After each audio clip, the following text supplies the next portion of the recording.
What's up, everybody? How's it going? Welcome back. We're doing a very silly game today. I brought a Hypercrypt with all Catan shards. My opponent's playing Unending Swarm. I'm pretty confident that this is where the downside of the meme build challenges becomes apparent because we are not prepared to fight 120 Termagants and a bunch of other stuff. So I'm pretty sure we're just gonna get vaporized here. But at least we'll have some fun with it. I don't know. We'll see how it goes. I guess I'll start a prediction. It seems like a foregone conclusion, but we'll play the game out, and maybe we'll learn some things about Hypercrypt Legion. I'm a game in with Hypercrypt Legion, but it was against AdMac, and they had like no answer for the Catan shard, so it was like the opposite of the situation that we're in now. And I think we have come full circle with this matchup. All right, we good to attack and defend. Yep. Cool. I got a 1, big 1. Yeah. I'm not gonna put anything into reserve because I can choose later. So I guess I'll just choose secondaries. Yeah, whatever. Just some rippies and some garglers in there. They'll be back. Yep.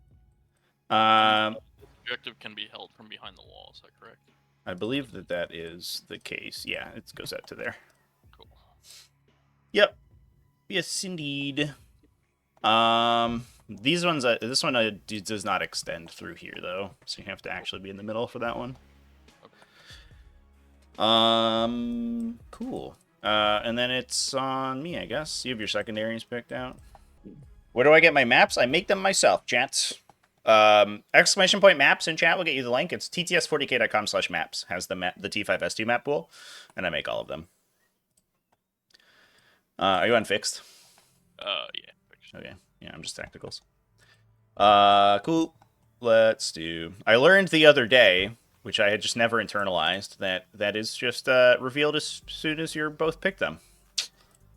I thought it was they declared it at the start of the game. No, it's just at the end of the choose secondary objective step. You just reveal your secondaries, which I was like, you don't get to know what I'm picking when you're picking. Right, you don't know when we're picking, but after we pick. When you're deploying, you do get to know. Yeah, so I'm taking engage and bombers. Sure, makes sense to me. I will just put this locust here. I think that makes sense to me. I don't know if you can hear my cat in the background, chat, but she has got the zoomies real bad today. Oh my god. Don't you dare put a spore mine back there.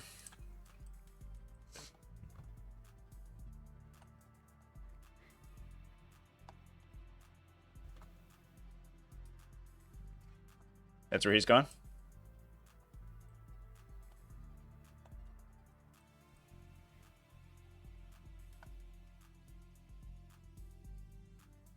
Is it my go? Yeah. Okay. Oh, sorry. I didn't see the clock.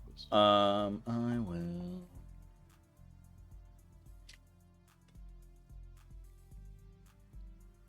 I think I'll put...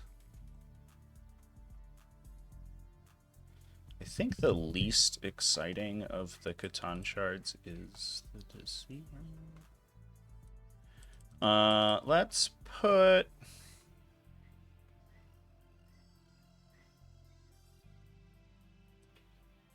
this little dude over here.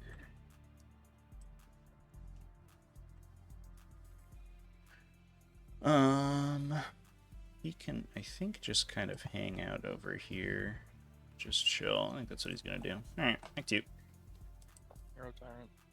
Over to you. Nice. He's not attached anywhere, right? No. It's just, yeah. The attachment to Arrogance is like, it feels super silly. Kind of unnecessary. Yeah, I think there's like one time it's good or something. Yeah. Go put the warlord guy in the back, like that. I'll just chill back here in case somebody gets feisty. Okay. 2. Get out here, Neurogaunts.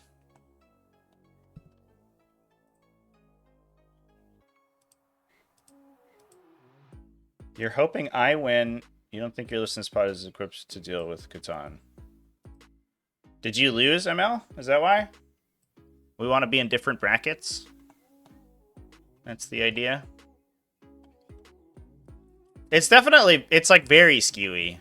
It, like, almost all the games I played with it, or I've seen played, has been like, can I kill the Catan? Yes, no. If I can't, I lose. If I can, I win. And it's like, well... Or if you just, like, outscore them super hard. They don't score very well.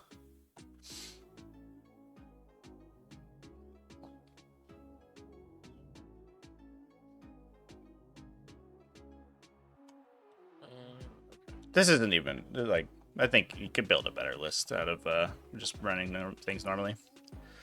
Okay. I am going to put down... I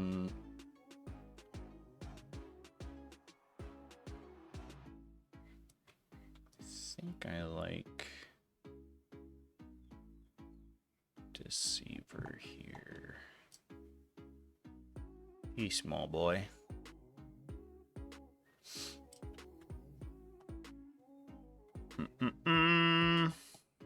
Is there a better place I could put him?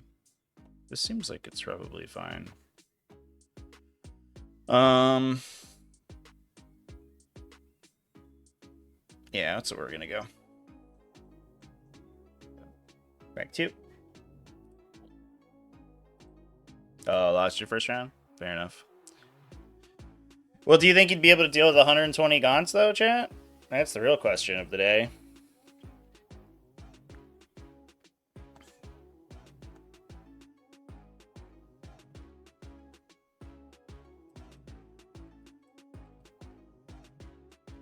Blood Surge is shooting phase only, right? Because it requires an activation.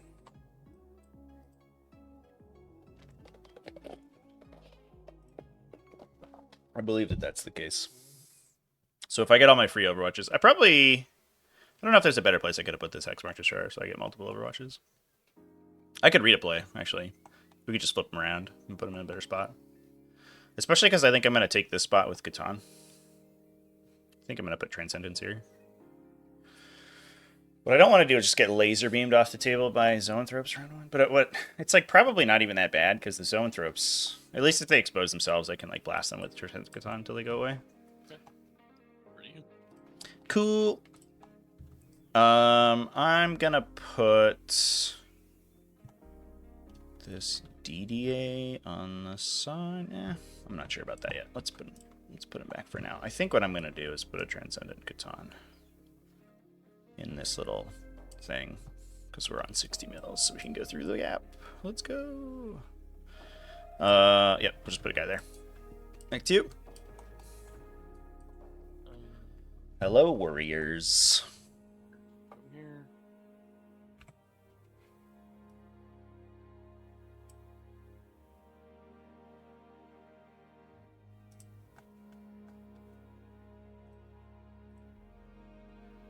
Where my Tyranids rules at?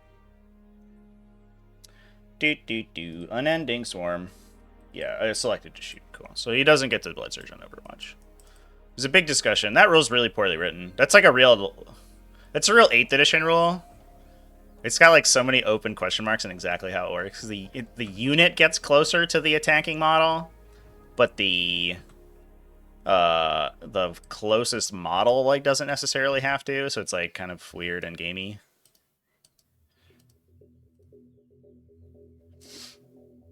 Oh, god damn it, Transcendent Catan, you suck. There you go. Put him there. Make 2. Look at all these glowy boys. They're so glowy. I love them. Now that Necrons are nerfed, I can play them. No, I submitted this list way before that FAQ. I played this list already on stream. This is not a new list. We just played a really, really like a wildly positive matchup for me, and it was not a very great game. So I'm keeping with it. What's my next drop? I will put down. Could put Void Dragon over here, which I don't hate. And he can actually accomplish things, so he's not seeing the wall. There, he's fine. Yeah, I'm good with that. I'll put him there. Make two.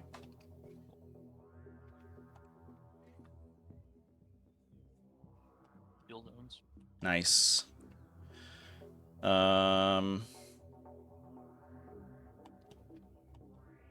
One more Transcendent.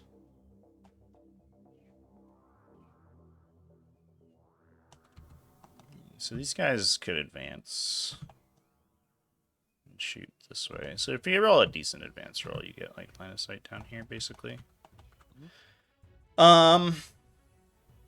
Just keep banking this area full of Catan shards. That kind of feels like the game plan.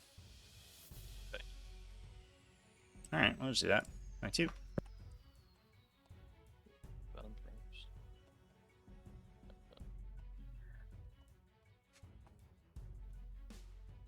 first. My opponent's army is so big. Oh my god. It's just like you look down, it's just endless models. That's so funny.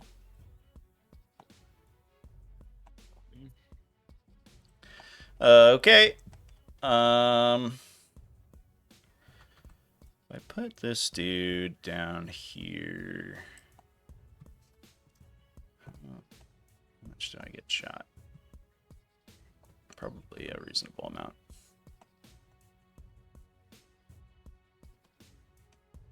Is your Hive Tyrant melee, or is he a... Oh, he's got a BAM cannon. He's the one of each. He has a gun. Yeah.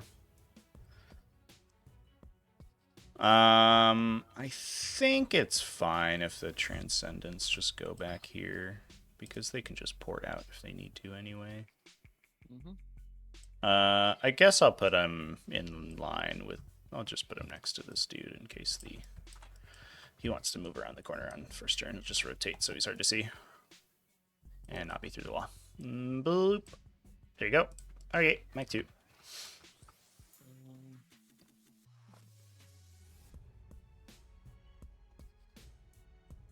So the yellow zones will go back here.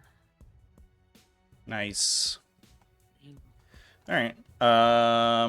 I will put down the DDA. If you put it here...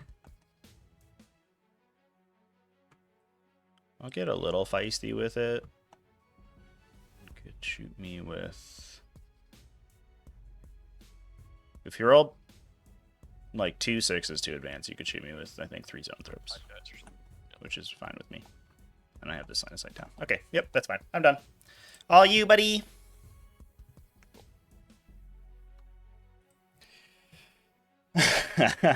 Not about the size of the army. It's not the size of the swarm that counts.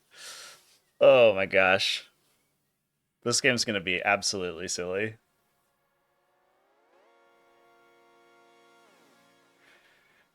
Like, there's no way I kill this, right? It's like not possible.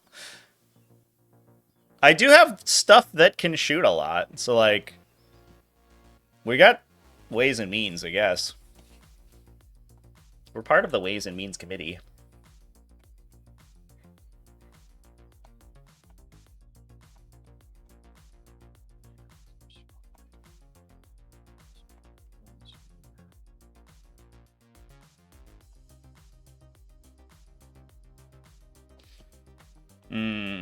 He could turn 1 advance and charge me. It's a 16-inch movement. We'll think about that once we go to redeploys. How many redeploys do I get? 3? 3. Might have to shuffle a hex mark back.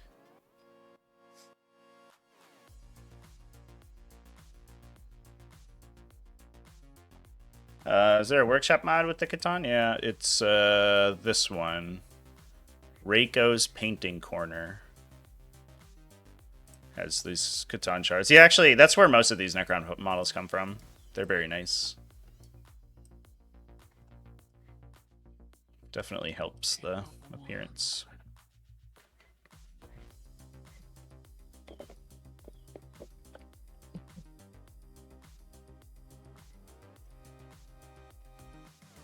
Should have played this list with my Land Raiders, chat. That would have been...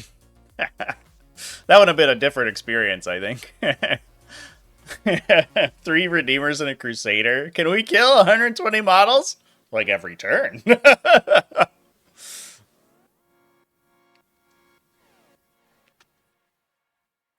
The downside of the degenerate skews. D&D Dominant, how's it going? Nice to see you. Should have gotten 6x10 Warriors and a Ghost Arc, but those aren't Catan shards yet. The gimmick is that we're playing all Catan shards, and you can't take Warriors in a list that's all Catan shards.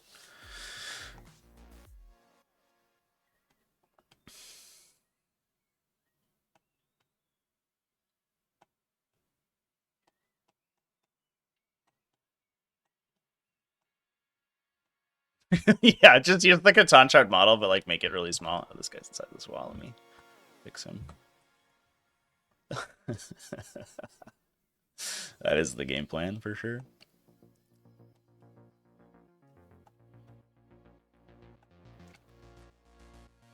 I mean, we can kill like a reasonable number, but I don't think we can kill enough for it to matter, though.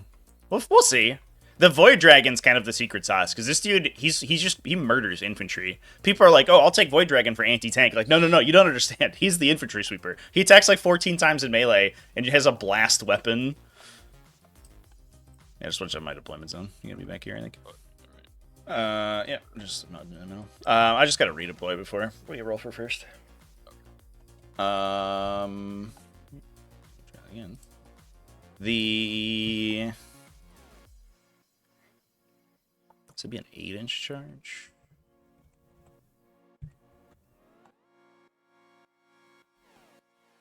Can we make it tougher?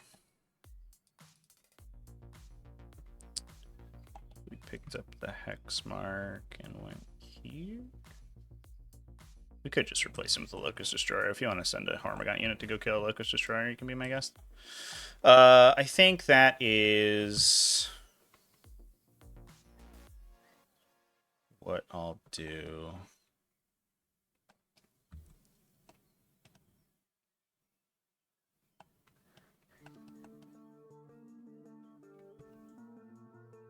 So I'll put...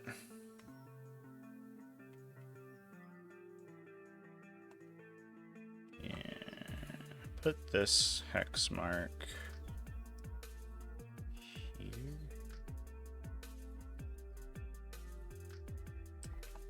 One, two.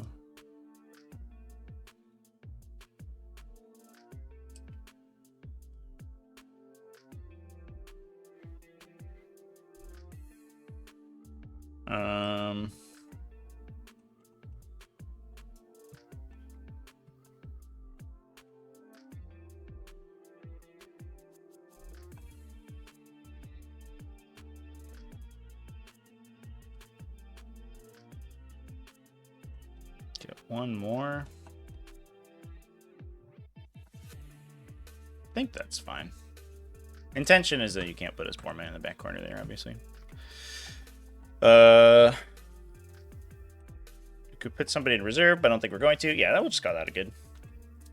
Right. Just maybe some minus that you can get. Yeah, that's fine though. All right. Yeah, that's fine with me. Cool. So we'll roll to go first and then do the objectives, I guess. Roll to go first. 4. Hey. And then it will be the alpha objectives. We'll just do 1, 2, 3. Just roll a D3. So this one is the one that goes away at the start of the 5th battle round. So just do a 5. And then we will do it again. So 1, 2, Start of 3. the fourth, right? Oh, What's up? the first one you do is the one that disappears at the start of the fourth battle round. Oh, you're right. Is there a period missing on this card? I think there is. That's confusing. All right. It says the alpha objective is removed from the battlefield at the start of the 5th battle round, but there's supposed to be a period between battlefield and at. Incredible. Oh, G-Dub, you're the best. Okay, so this one goes away on round 4. Let's put the Omega. 4. 1, 2, 3 in the middle, or 1, 2, 3, 4 in the middle. Sure. 4, 5, 6 in the corner. And this is the one that stays. Yep. Okay. So this one. So that And then one. this one goes away on can't see that. Let's just put it on the ruin. 5. And we'll just make it white so we can see. Okay, cool. Fair enough. All right. And then you rolled a 5 to go first, right? So you're up first. Cool. And you already redeployed. I did my redeploy. Yep. So we are good. I will click start. And I'll hit it to you. Good luck and stuff. Here's the handshake. My cards aren't flipping over. Yeah, you gotta unlock them. I don't know why it locks them. It's weird. There you go. Engage. It should flip them automatically, but whatever. Alright. So, what now? You want a shadow? 9. Tempting. The classic top of 1 shadow. I'm gonna turn my opponent's audio up, chat. He seems very quiet on my end. I have him at 400%. That way. Let me know if that sounds okay. Or I am 22.7. So it's 12 on 3d6.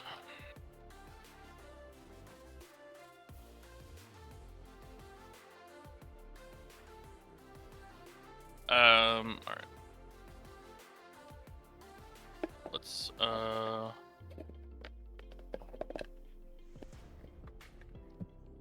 I'll advance the yellow hormigons.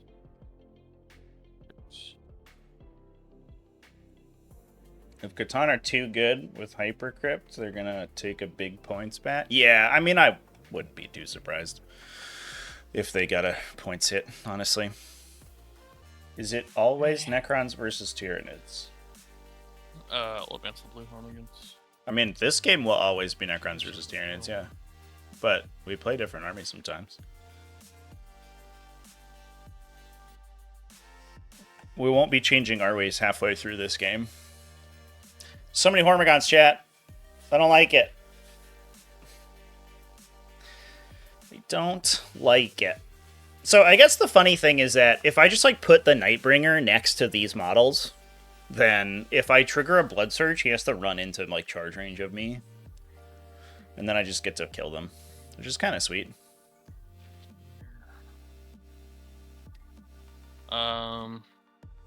Advance the... It's not a campaign. We just stream every day. You just stream all the time. This is This one's a tournament. We're round 1 of a 4-round tournament. I registered Necrons. My opponent registered Tyranids. So we'll be playing those armies for the entirety of the event, but that is all we're going for. At least like 4 OC a piece, roughly. The Deceiver's 6. Yeah, Deceiver's higher because he's cool. He's a cool guy.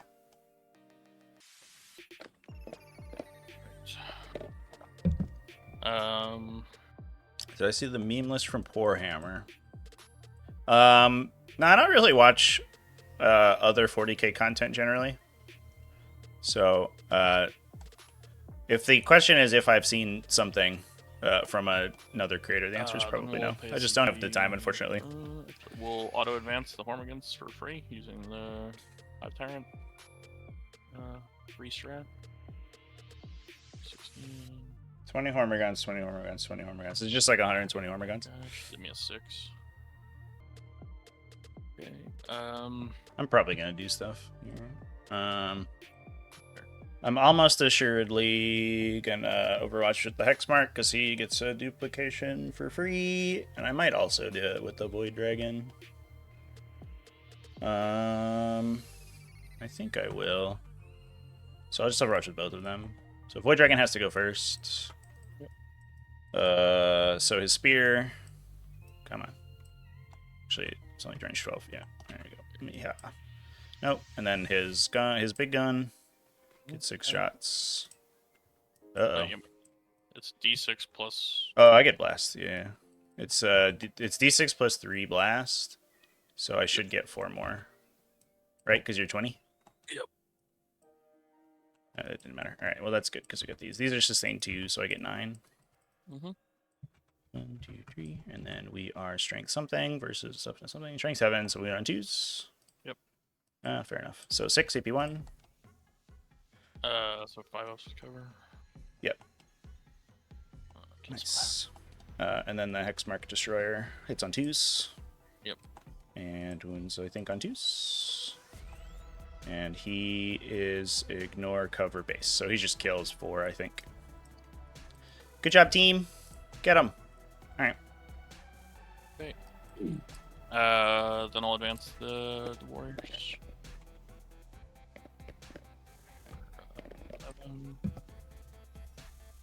I told you, chat. The fucking Void Dragon. He's an infantry sweeper. He's so good against infantry units. Although, ironically, that does just make my opponent easier to make it easier for him to score engage, which is a little funny, but it is what it is. Not much we can do about that.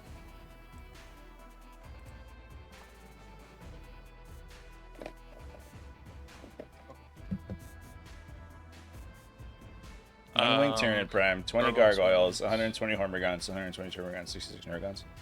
Yeah, I played a list like that. We were doing, like, meme lists. We were doing, like, stupid meme lists a while ago, and I played, like, I think it was a Turvagon, and then everything was a Gant, and it just sucked, dude. It was miserable. That put me off the meme list challenges for a while, because I was like, it's just, like, an untenable way to play 40k. It just sucks super hard. Yeah, but you don't do anything, and it's the downside of horde armies in general. Like, oh, look, I'm so good at standing on things, but if your opponent is at all good at killing hordes, they will kill you off of your ability to stand on things, and you have no recourse. So I played against orcs.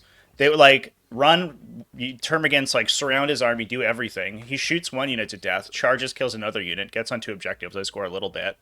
I shoot back, do stone cold nothing. He comes back, kills 3 or 4 units every turn. And there's just like nothing I can do. When every single orc model is like 4 attack, strength 5, AP1, that army does not survive. And it's just it's like the downside of the horde armies. It's been the problem with horde armies in 40k forever. If you're not good at shooting, if you're not a horde army that has good damage output, you're kind of not very good. And it's the problem with skews, right? Like if you play against somebody who has good like just good high volume attacks, they just kill you.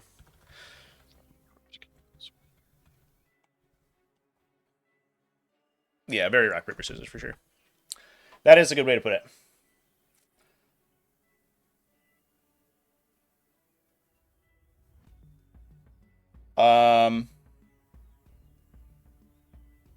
Good.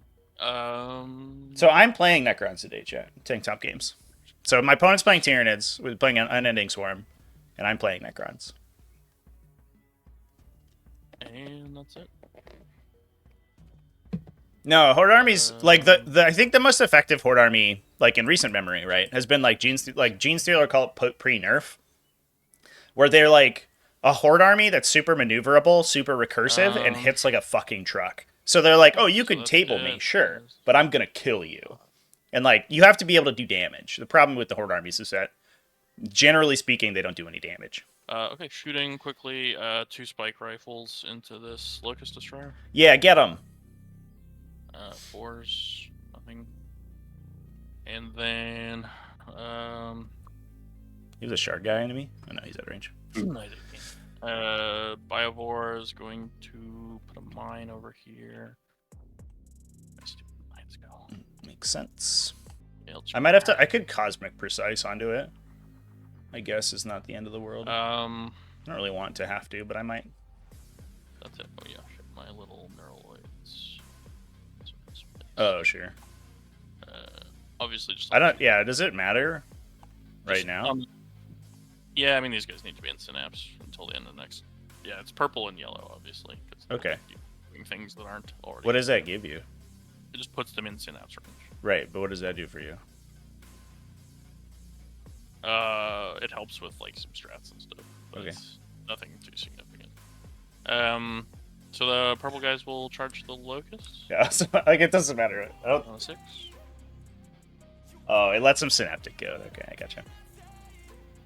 Why, hello there, little Hormigants. How are you?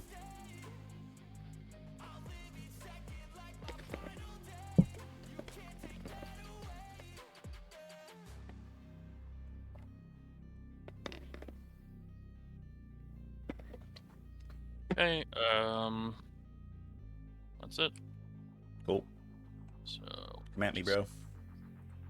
there.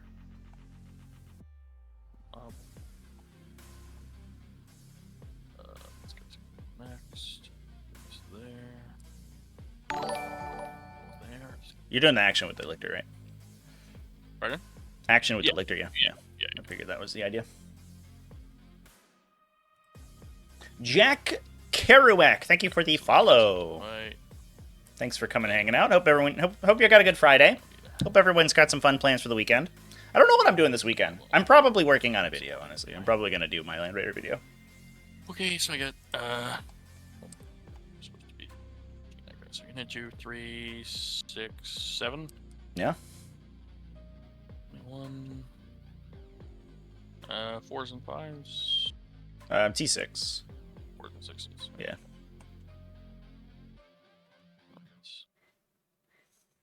Hey. 3 minus 1s. Could die. Please don't. Oh, I live on 1. Let's Oh. go. Get him. These guys can Nice. to there. All right. Just hit you back, I guess, with my mighty 2 attacks. Yeah. I think I wound you 2 times. Yeah, 2 AP0. Yeah, kills 1. Let's go. Okay. Okay. So I gotta engage for. Yeah, I should have it. For 4. You have all 4 quarters, right? Yep. Yep. Hey. Okay. Draw my cards. Overwhelm. Investigate. Oh, investigate's not good this turn. Oh, I forgot to pick stuff up. I was gonna pick 1 shard up if that's cool with you. And I guess we could pick up a destroyer. Yeah, I can't screen you out anymore. So that's probably what we do. Okay. My protocols trigger end of command phase. Is that right? Yeah. So after we do battle shocks. So then battle shocks. It's just that dude. Does he freak out? Nope, he doesn't. And then he regenerates. 1 down to 2. Okay. We are going to move.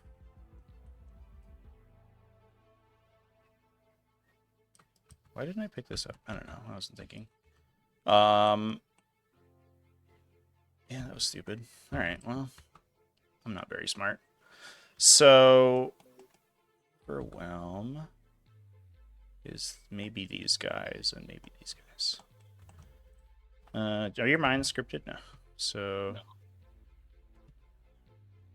There's a little spot I could drop on the objective here.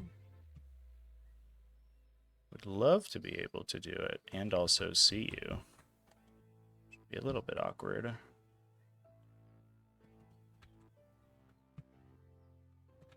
I have to precision, I think, to get somewhere. That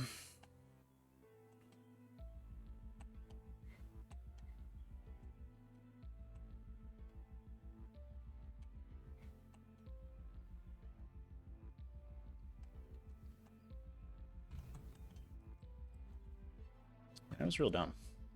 Alright, so I think you can have this. That being the case. I will...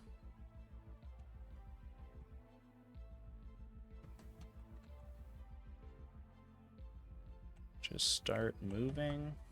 Yeah,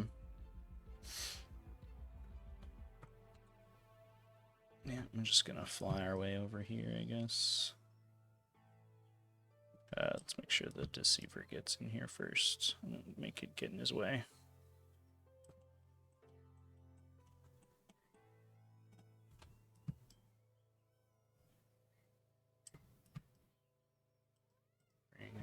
Dragon. I think the Destroyer will take a Desperate Escape. It's okay. And just go back this way. Let you fly? Or... yeah, you fly. You don't have to. Oh, okay. Yeah, I forgot. Just as I'm like, he's mounted. He of course is unmaneuverable as hell. We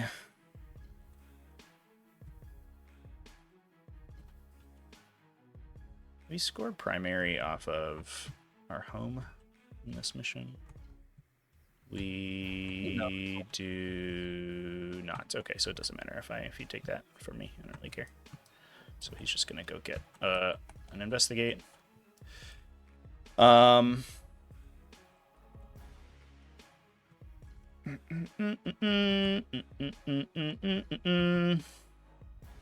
right. I'm gonna teleport this Transcendent, I think. I think we're gonna shoot at a bunch of warriors. The warriors don't blood surge, right? Because they're not like that. And then I think we're gonna do that again. Mm-hmm. Hello.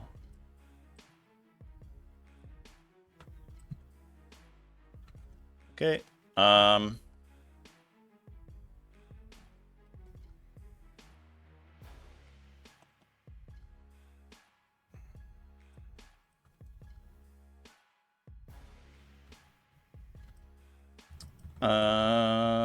And then what's the Doomsday Arc do? Does it shoot blue unit and call it a day? I think maybe. Is it like wild over committal if I put another Catan shard over here? Maybe. Alright, so he'll stand still, I guess, to get his heavy bonus on his big gun. And then we'll just bring the friends in. I think I'll pay a CP to bring this hex mark in the corner. So that I can get investigate up here. That charge be. It's not too hard, actually.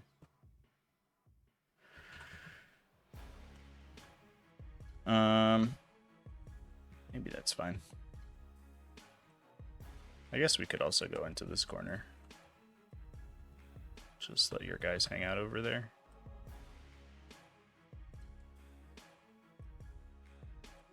I don't think he fits. Yeah, we're cosmic precisioning though. I already paid the CP for it. Oh, okay. Yeah, he'll go there. And then this guy.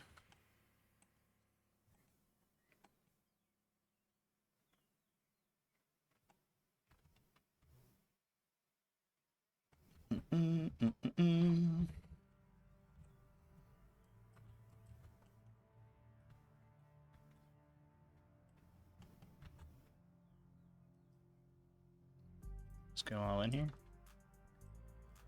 Just zat a bunch of Tyranid warriors.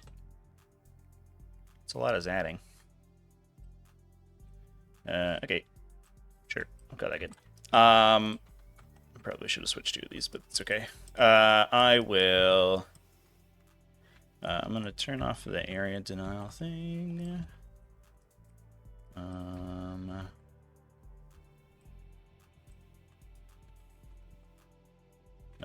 think I see the Neurolictor with these two, right?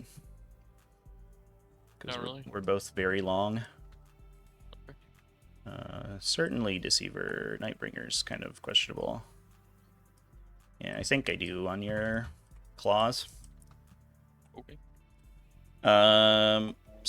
So I'll do the Nightbringer's big laser. You're stealthy, right? So hit on 3s instead of 2s. D3 shots. 3s. And 2s, I think. Just 1 on your invuln. That is D6 plus 3. What's the Nightbringer got? Deceiver, he's a strength 6 devastating gun. I'm seeing that. Hold on. Okay.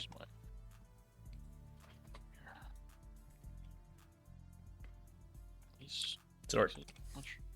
9. I rolled a 6. Okay. Good job, team. The this dude over here is gonna shoot.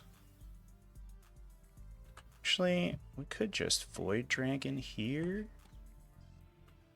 Because I don't think he can shoot there unless you surge move and get like a super high number and then also move in a stupid way. So you're not going to do that. So I think we shoot the Void Dragon here first.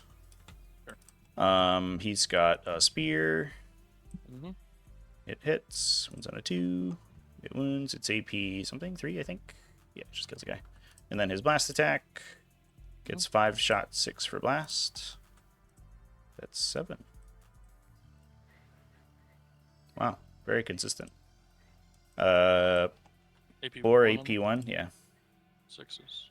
Gives 3 more. Want to do your thing? Yeah. Int. Take that. Welcome. All right, then the DDA will shoot. We'll do the flare arrays into these dudes, and then we'll do the big gun into the Hormagaunts over here. Here are the flares. It is 20 shots because we're rapid firing. It's on 4s now because we are engaged. Yeah. These are lethal. Oh, didn't. It's a lot of 1s. These 1 on 3s. So that is that many. It's AP0, so the guys in the building would be on 4s. 4s. Okay. The other 4. Just 2. Kills 2. Cool. Big laser. It'll be D6 plus 1 plus 4, I think. So D6 plus 5. Zort, 10. 3s now. And on 2s. It's AP4, so I think these just kill. So kill 7. Do your move if you like. Yeah. 4. This way.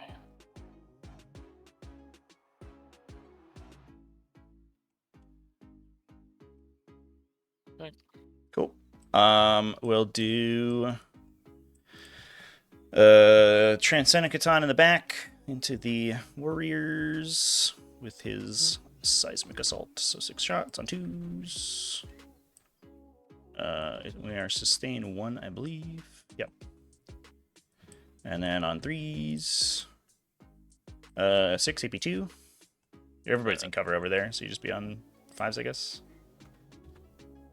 All right, so do an order roll. It's D3 each, if I remember correctly. Yep. So kills 2.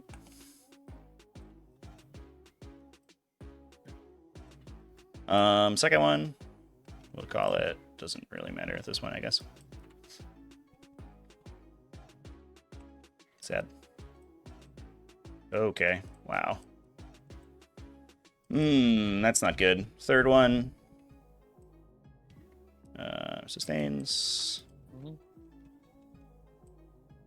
Okay, that's better. 5 more. I'm not gonna kill them. 1, 2, leaves 1 on 1. That's amazing. What a time to be alive.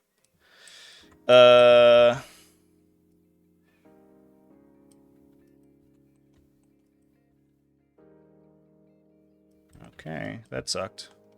Yeah, that second guy shooting the bed was super bad. Oh well.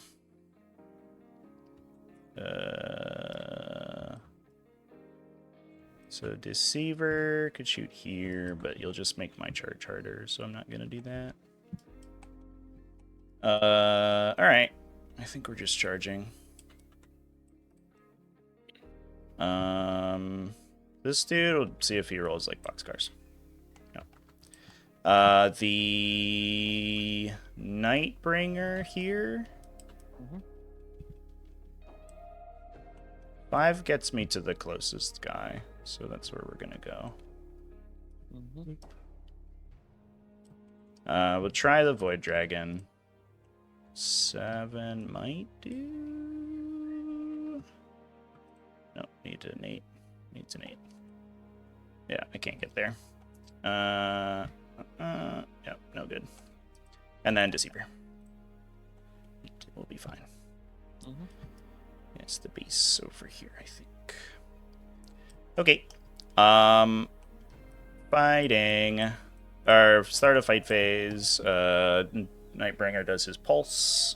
End of the fight phase. Oh yeah, you're right. End of fight phase. So we will swing with Nightbringer first, I think. Yeah. So he'll just go here and do his sweep. 14. Yep.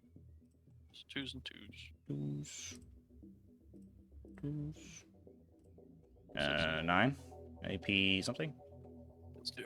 Alright, kills 8, sorry. Yeah, it's AP2, so you just die. Well, I have 6 up involves from the neuro. Oh, because his own throws. Yeah, of course. What's that? 4. That. Okay, Deceiver. 2s. 7. 6s. Okay, 6. So 3, 5, 6. Okay. We'll go see there. That's all their swings, so you can fight, I guess, yeah, wherever. Probably over there. Go. Seems like the game plan. Yep. 2 into the Destroyer, 1 into the DDA. Yep. So DDA, 4s, 6. Oh! He takes it. And then 6 attacks, 4s. Ew. 6s. Cool. I'll swing with the Locust. Big 0. And then you can, I guess, attack with these guys. Yeah, good. And then the Doomsday is. So 3. this isn't the Nightbringer, or the Nightbringer. Nothing on the Nightbringer, and then into the Deceiver. Nothing on the Deceiver. Okay. And I have 1 here. 1 AP 0, yeah. Yeah, we got one. Get out of here. Does it really matter? Let's go here. Cool. Okay. That is my turn. I will get 4 for investigate. Yep. And then the question of the day is what we do with overwhelm. And the answer is that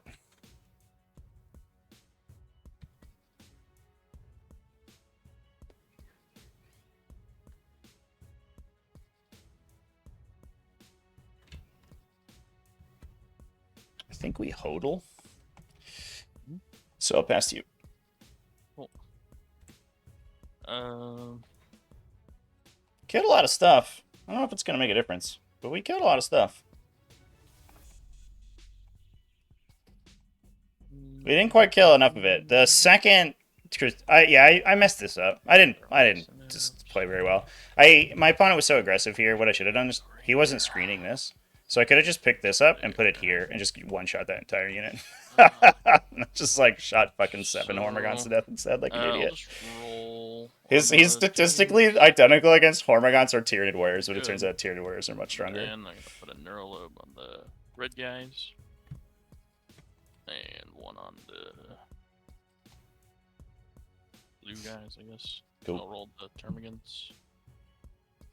6. Get out of here. Not great. So,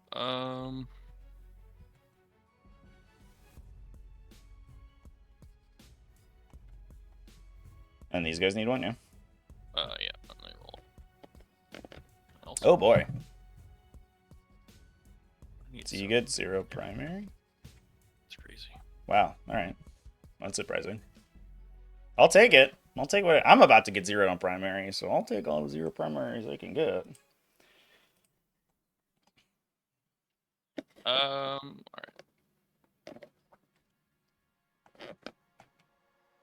Well, let's go. Sleeper. Use him if we can. We'll fall back to this termagants. Just 2. Nice. So they'll go. So pull the other guys from the other side.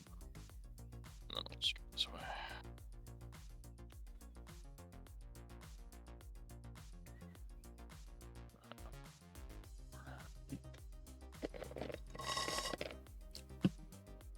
Three. 6. Okay. I'm gonna Overwatch here. Sure. With the Void Dragon. Throw a stick. No. Shoot a big gun. 6. So we get 3 on 2s. 3 AP1. Ah, not quite. Ah, I left about 1. No! No!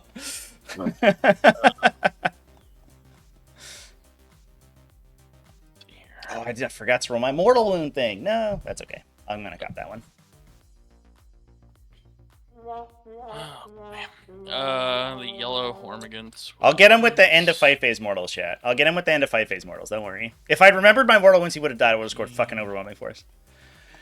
But what this makes him do is he has to hide the Tyranid warriors, or he gives me overwhelming force on them.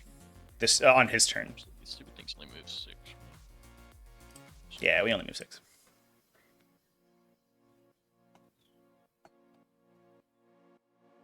So I gotta be in the middle.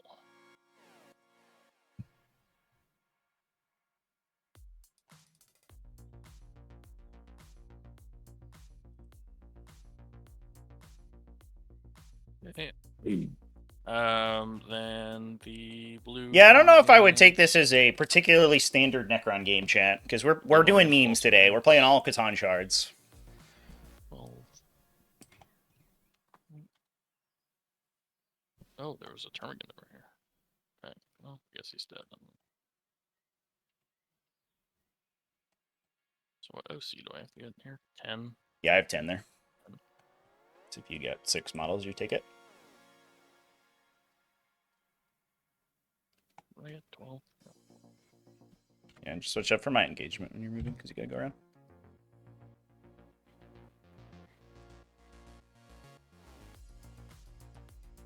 Oh, so he lost it due to coherency. Yeah, that's probably what I would have done with the Nightbringer's Pulse anyway. It averages 1 mortal. So, alright. My opponent and I are both being forgetful. And we are both, Sure, there's bases. There you go. Well. Yeah, his auras wasn't quite right, so there's his engagement. This game might be tough. I think you're probably fine, though. Yeah, there you go. Nailed it. No, my objective. How dare you?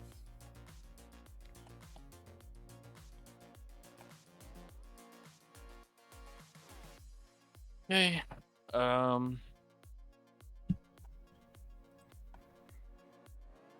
Alright, running chat. We will bring the Hive Tyrant out.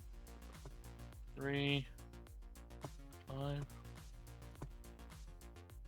Gonna go for. Let's go. Ah. So That will that's also blue, help me remember my end of fight phase then the yellow redeploys. guys will just move. It is funny. Like I'm a very habitual player a lot of times. So I typically play the same thing many times and get a ton of reps with it. And then I remember like all my abilities and stuff and or whatever. It is funny playing like faction hopping right now and just jumping around a bunch of different armies because like I'm very I'm much worse at remembering all that stuff. The teal guys will advance. Remember that game, perfect game of 40K, no many mistakes. Everybody's been like, "Oh, no, the perfect game of 40K has never been played." I've definitely played games of 40K where neither of us have made any mistakes, but it's not every game. It's definitely not every game.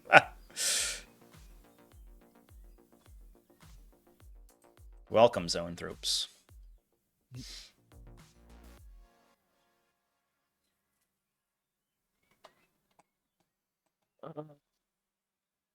Yes. Guy doesn't have an invul, right? No, he's just a guy. Yeah, he's just. Trees. So we'll go. We'll just put it here so we can shoot him. Yeah, get him. Fine. Oh, I guess we just throw these guys away.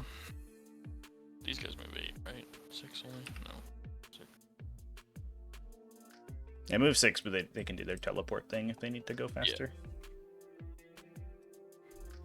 Yeah.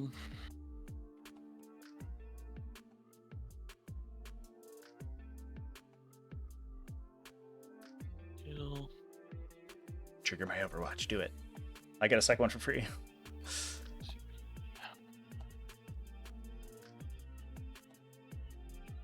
These start forming against backwards.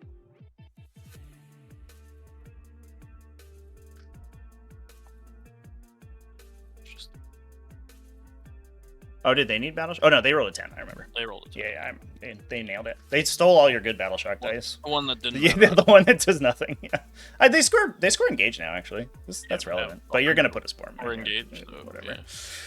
Yeah. Yeah. I guess I just make sure this. Fuck, there's a Horman. Alright. Hello. Just go that way. Yeah. I did my free duplicated Overwatch with that guy. Yeah. 2 AP2 no cover. 6s. Yeah, we got one. Alright. Go there, yep. So that's it. Let's do. We need deep strike. There, fine. He can't signal, so I do need to do something for signal. Fine there, I guess. Yep.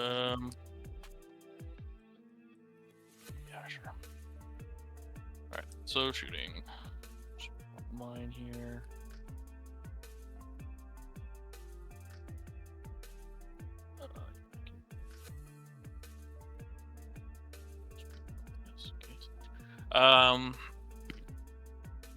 Alright, let's do gargoyles into the hex mark.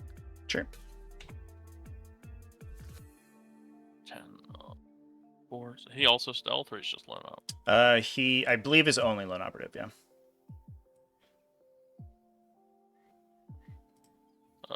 T5, I assume. Yeah. 3. 3. It takes 2. He gets to shoot back at you. Yep. 2 kills 5. 8B2 no cover. Yep. Okay, and then they'll move. I like this little dude. He's cool.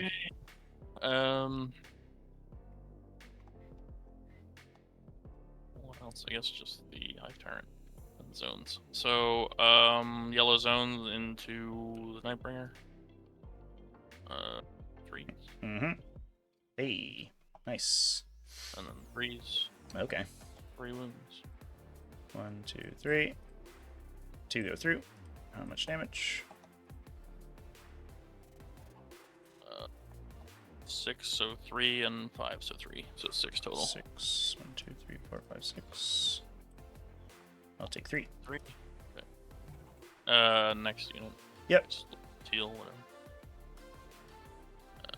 And then greens. Okay.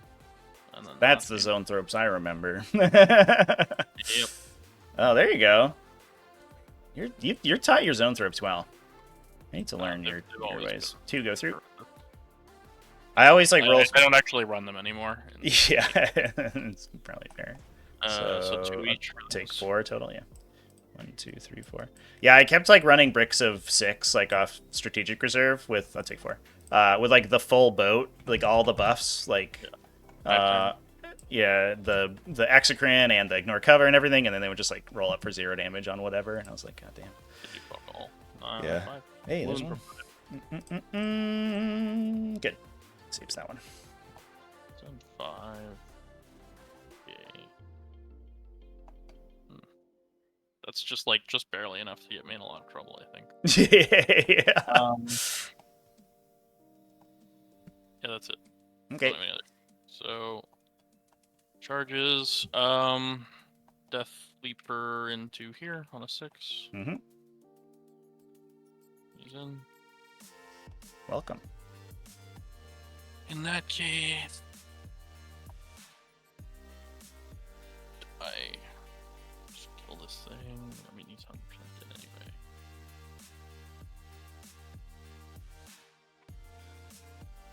It's not gonna do. So we'll actually just, I guess we'll charge in just to make sure he dies into the Galacticus. Yep. Might as well. Nice. And then I guess I can go both. So we'll go 8 into, actually. Don't have to go into him on an 8. So I won't go into the Deceiver, I'll just go into Just the charge Nightbringer, yeah. Hey. In. Welcome. Right there. And then the Hormigants, I guess at this point, are committed to going into the Nightbringer as well. Sure. Come on in. We don't want to bring Deceiver in, so I'll just stand here. Yeah, let's keep this relevant. Nice. And that's it.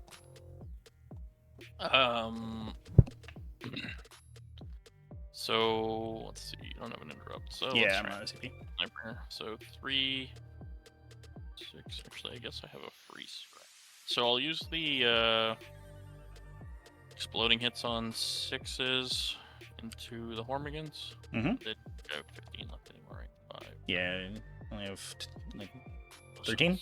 6. I killed 7, 9, I think. Yeah, 9 guys. 27. Cool. 4s with exploding 6s. Nice. Let's go. Okay. 1 wound. 4 up. 5 5 up. He's good. Alright, Hive Tyrant. Do they need to move? Yeah, I think if you consolidated, you'd have to base Deceiver, so that would be dangerous. 0.6. Yeah. 2s. 5s. Rerolling. Ooh. 1. Takes it. 3 down to 2. Takes 1. Good job, Nightbringer. Oh yeah, and then yeah, probably just swing Death Leaper so you get the CP. Yeah. Yep. 6 minus 2. 6. Do I roll a staggering number of 6s? No, I don't. See it. Get your command point. Cool.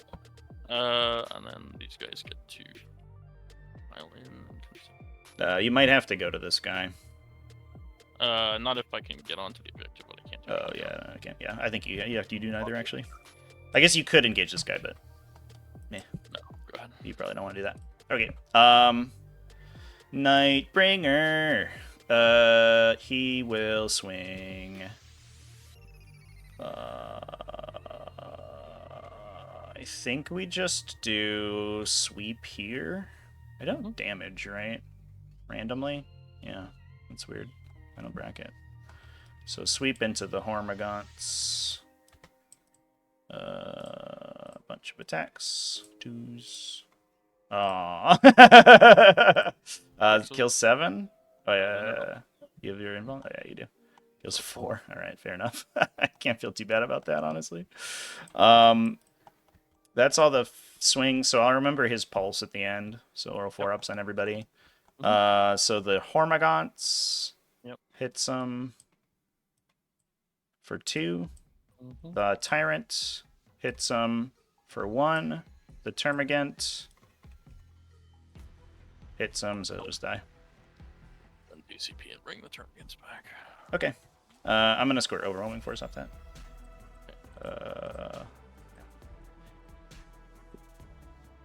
All right. And then I believe that is... Oh, you can't, because they're battle shocked. Alright, yeah. Okay.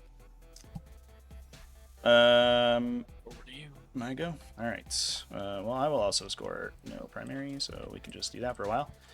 Do I want to pick anyone up before I consider other things? I think we will pick these 2 friends up. Yeah, the big dude can stay there. They're gonna pop, and everyone over here has stuff to do, so they're gonna do it. Okay.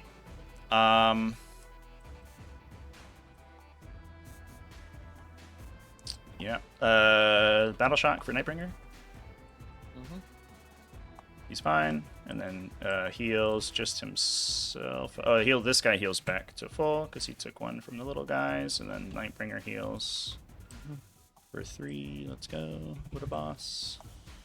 And then that's it. Okay. Draw cards. I should have done that first, but I didn't. Homers and tempting target. What's my tempting? This guy? Yeah, that makes sense. Can I clear that? There's a universe where it happens. Homers is a little bit awkward.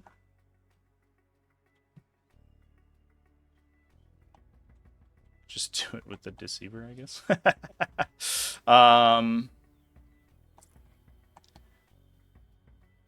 We do get guns.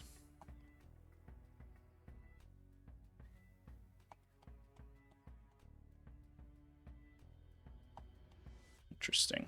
All right, so I will move stuff around. Who's gonna homer?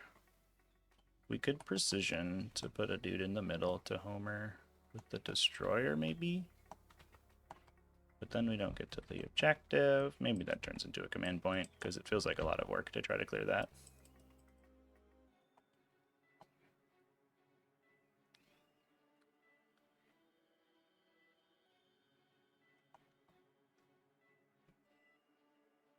Yeah. I don't know if I'm excited about doing that, so I think that just turns into a command point. So let's do...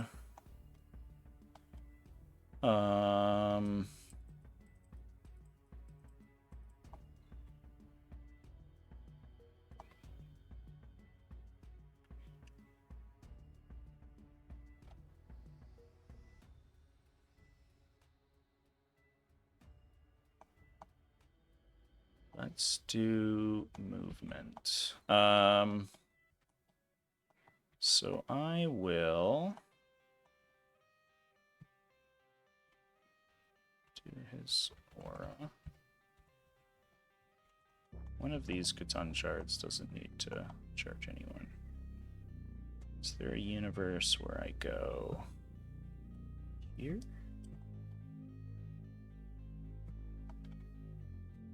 See these guys? Yeah. So let's teleport one of the Catan there. These guys will come hang out, I think.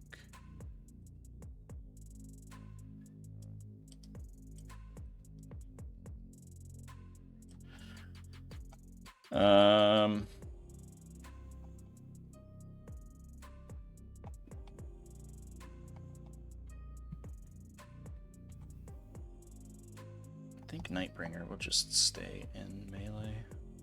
Hang out. So I can throw stuff at this dude, just not my laser cannon, just whatever.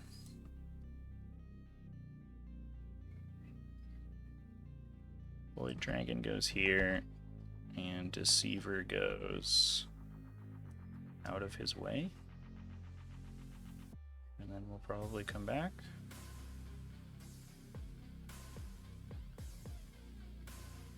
Sure.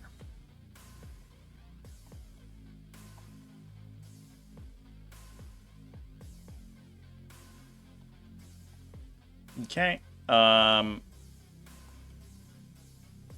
He'll stand still, get his bonuses. We'll do drops.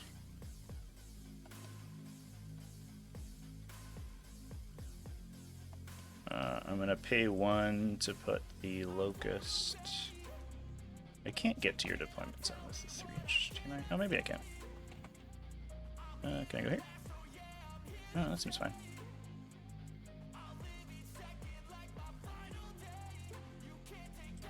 We could also go over here. That doesn't really do anything for me.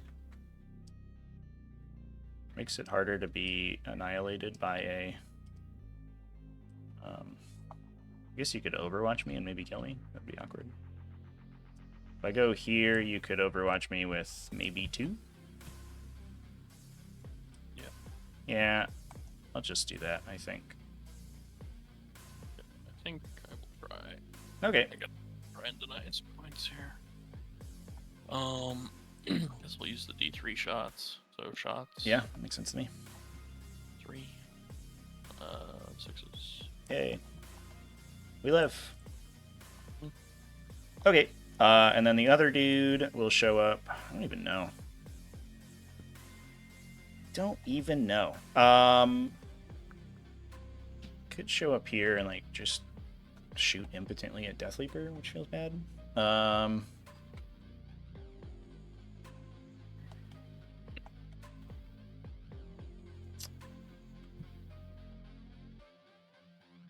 Could I be... Oh, there's 2 dudes here. I can't drop over there. I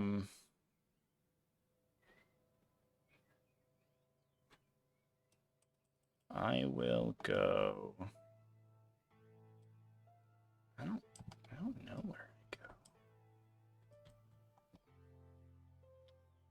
I think I just stand over here and then just sort of hang out for a while.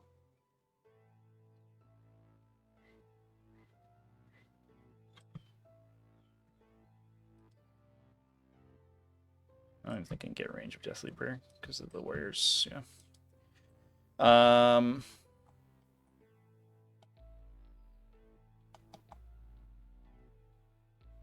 Yeah, there's not really anywhere good, honestly, so I think we'll just hang out.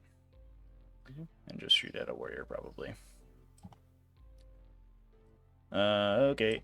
Fine. Can I see over the top of this thing? No, not quite. I'm a little short. I'm a short little boy. So let's just go there. Alright. We will call that the movement phase. Go to shooting. I'll shoot the DDA into orange squad over here with the big laser. I think I'm just going to shoot the little thing at the spore mine. I don't think I even truck with these Swarmer guns because you'll just respawn them and get 18 guys back.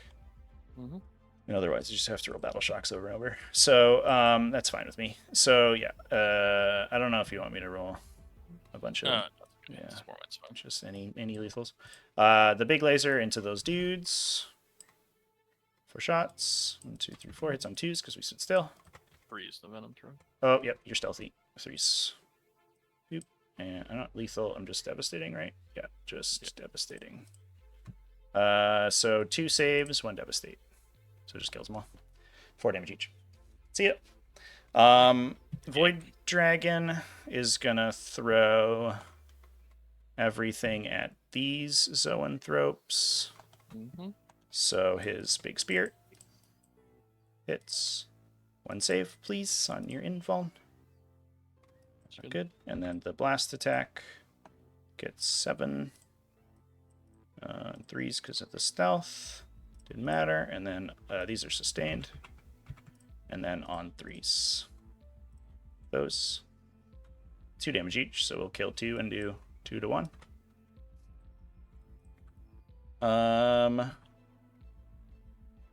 Nightbringer. We'll try to laser beam that dude, I guess. Just 1 shot on a 3. Nope, didn't matter. And then, I guess, Deceiver. We could shoot Deceiver at the Hive Tyrant. He's actually really good at shooting at Hive Tyrants. Yeah, we'll shoot. Yeah, I very carefully put this Transcendent Catan here and then probably got pulled out of line of sight. I think I did, so I don't know if he can see anybody. Oh, he can shoot the Biovore. Yeah, we'll shoot the Biovore with this guy. So he has 6 shots on 3s because of your Venom Throat. Those go away, but 1 sustains. 1's on 3s. 3 AP2. I think he's got 3 up, right? Yeah, so I think you're on 4s in cover. Yeah, there you go. Fair enough. I'll shoot this dude into the warriors because that's the only target he has. Does miss. 2 AP2, no cover. So it just kills that guy. Yep, nice. This dude, I believe, can only target the Prime, so he's just going to shoot the Prime. Because I don't think he can see Death Leaper, because he's not all the way in the terrain. Which I should have thought about earlier, but we're being silly today. They all hit. Wins on 3s. 5 AP2. You're a base 4 up. Yeah, so 4 go through. It is D3, so I could roll all 1s, and I think you survive, right? Or you even get 1, 2, and I still survive. Yeah. 6 damage. We got there. Okay. And then the other dude into Death Leaper. 6. So hit 3s because of your thing, because you're stealthy. And then 3s. It is 3s, right? I'm strength 8. Yeah. Yeah. Oh, you're fine. Look at that. Way to go, Death Leaper. Hot damn. All right. So all the Transcendents shot, he shot, he shot, he shot, he shot. So it's just a Deceiver. I think. Eeny, meeny, miny, mo. We're just gonna go on the Hive Tyrant. He's got 6 beyond 3s because of the engagement. Yep. 3s and force. 2 devastating damage. Thank you very much. Okay. That is charging time. I will charge the Nightbringer definitely into the Hive Tyrant, and I think I have to charge the Hormigons, otherwise my base is too big and I'll fail. Yeah, so I'll declare both. Needs like a 5. There's a 6.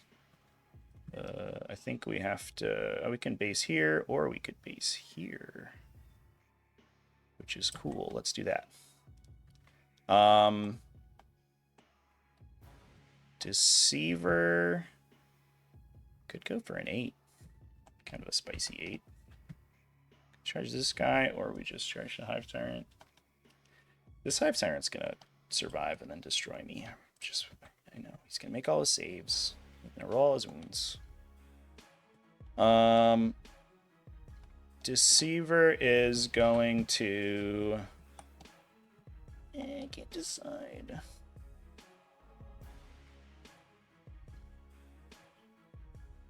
I'm not getting any pulse damage on him. So I think I'll go for the Hive Tyrant, because if I get him, I can consolidate back to the objective. We got 8. We do fly, so I can go here, just not engaging that Hormigont, because that's illegal.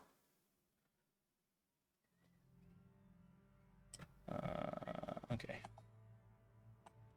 Actually, we'll go there. Okay. Fighting. I think that's all the charges. Oh, these guys over here. Oh, you're a square. That's Death Leaper's hitbox is being weird, I think. So we'll do a charge with the... I'll try it with this Catan shard first. He probably needs like a 7 or an 8 because he has to go around that wall. I don't think I can engage you through it. Unless I go for these guys. It's a 7. I'll go for Death Leaper. 7. Let's see if we get it. I'm just going to do this.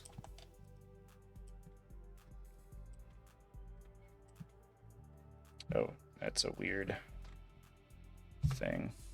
I'm pretty sure you're good. Seems unlikely that.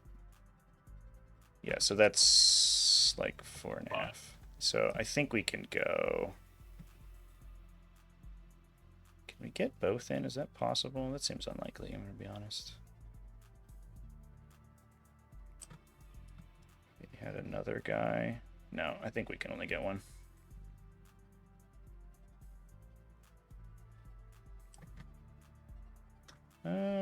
No, it doesn't look like it. Yeah, so it'll just be this guy right here.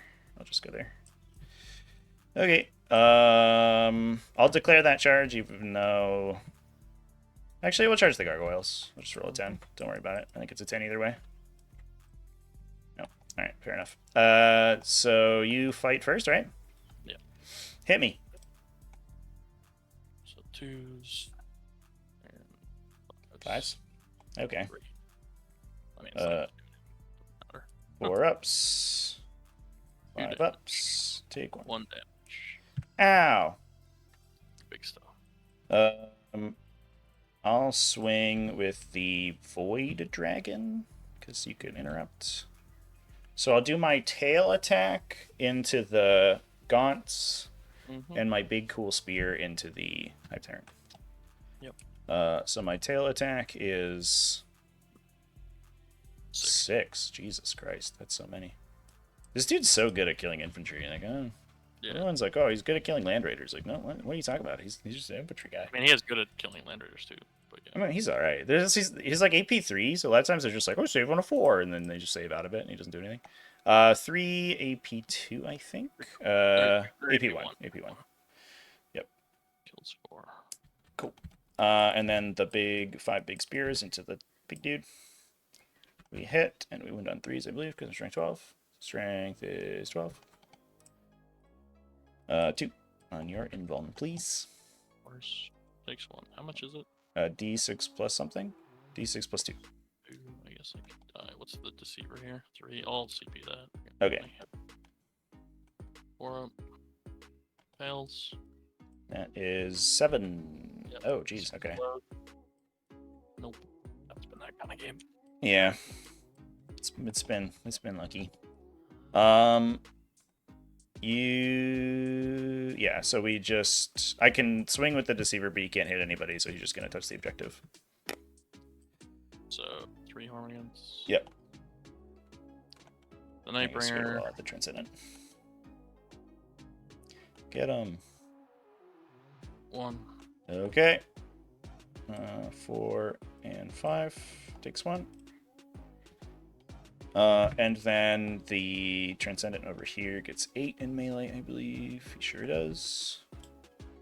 You just have stealth, right? You're not -1 in melee? Correct. Bloop. And, 1 sustains. Does sustain on melee too, right? Yeah. And then wins on 3s. 5 on your invuln? Okay. 10. Yep, 1 billion damage. Okay, he can't go anywhere, so that is my whole turn. Oh, Nightbringer swings over here. Yeah. They're dead. You want to bring them back? Yeah, I guess so. Cool. That is that. So I don't get tempting. We'll turn that one into a command point, and I will get homers for 5. And that is over to you, and you will get 1 in the center. And this being the top of round 3, it's worth 5, I think, right? Yeah. Yeah. And then it's worth more next turn. Yep. So, what do we have to do?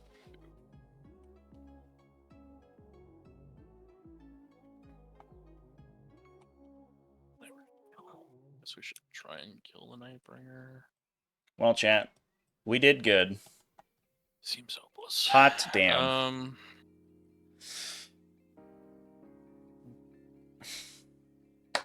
I guess that's what I was saying about horde armies, right? Because I just get to make attacks against them, and they don't really do anything to me. I don't know if... Well, I don't know. I think that was, like, the right call to put the Hive Tyrant in. Yes. I think my opponent got feisty with the Neurolictor.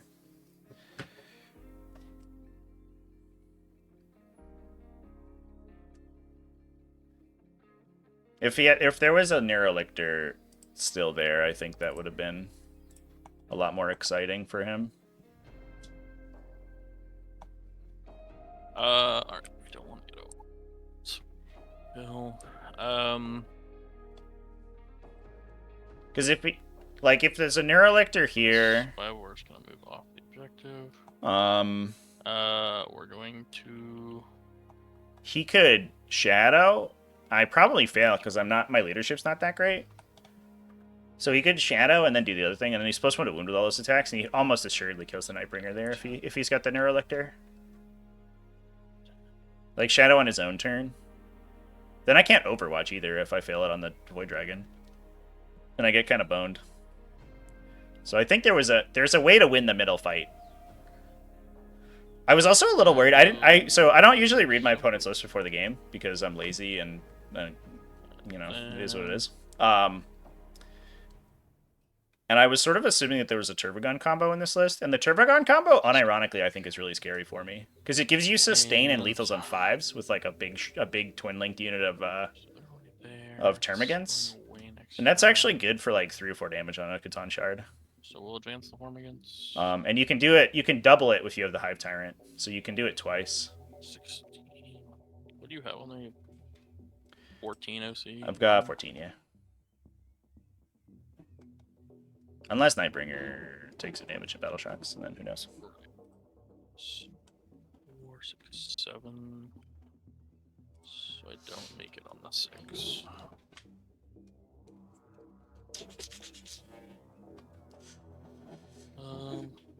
I know. I wish Deceiver is like, well, I think Catan Shards are probably too cheap. But it's weird that Deceiver is the most expensive one of them because his damage output's really bad. But he's actually not. He's pretty good. Fail. Yeah, those guys and the Zone Throat. The Zone Throat. He loves it. I think that's it. They're still at half, yeah. And you've got reserves this turn, don't forget. Yeah.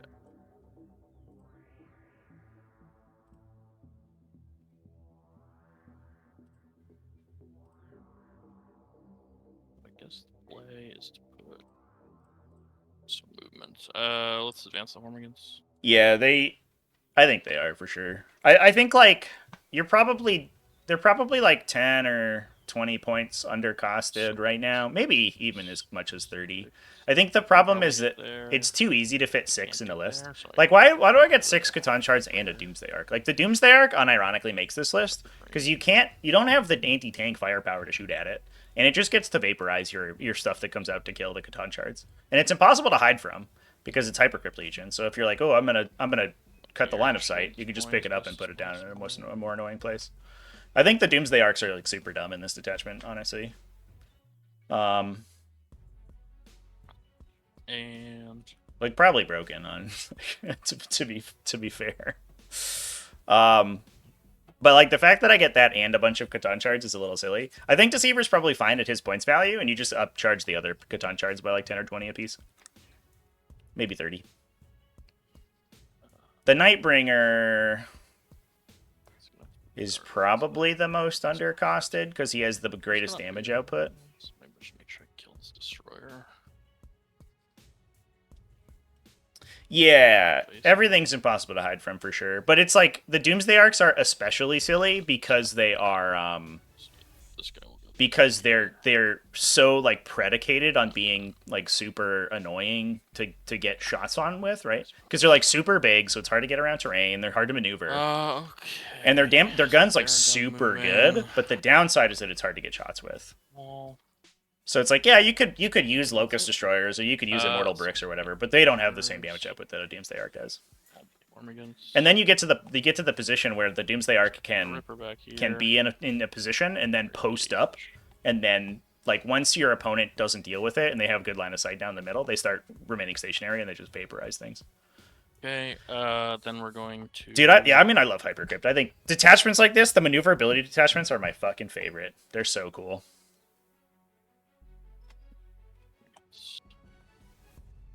We're not out of the woods yet with this game, though. I mean, I've killed a bunch of stuff, but my opponent respawns it. Where are we going? I'm back. Cool. Hello, gargoyles. Here.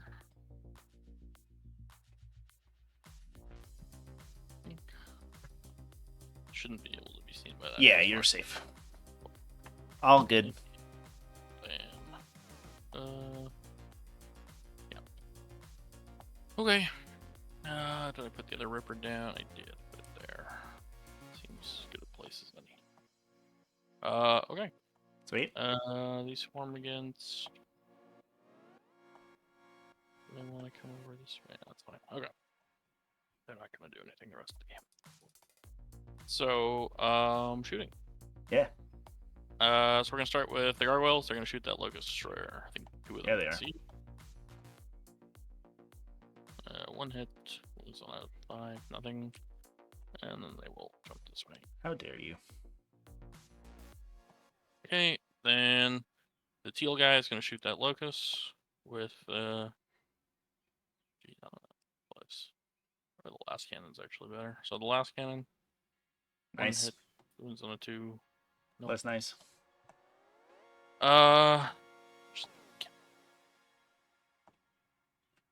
Two gargoyles will shoot the hand of the Nightbringer. Yeah. 1 hit, wounds on a 6, nothing, and then they're gonna do the exact same thing. Rude.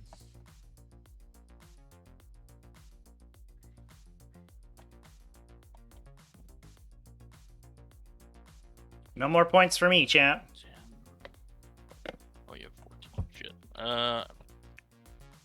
Sorry, I meant to string in a line to steal this, obviously. Forgot how many. Oh, yeah. Yeah. They would have just gone in a web.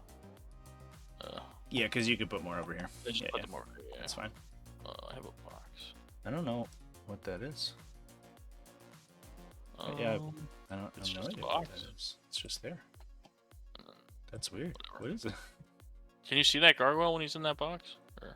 No, it's a hidden box. Okay. Don't know how that just appeared. I have nothing in it, for whatever that's worth. Huh. I can't even delete it. Yeah, I can't select it. Select it. I Yeah. don't know. I guess it's just there. That's I mean, bizarre. it's not in a very like important place, thankfully. Yeah. Okay. So I guess the zone, the yellow zone's funny. Kill him with the Biovore, and then maybe try and pop the Nightbringer. Do I really need a Spore Mine anywhere? Really? I could block some advances, maybe. Yeah, I'll put a Spore Mine over here.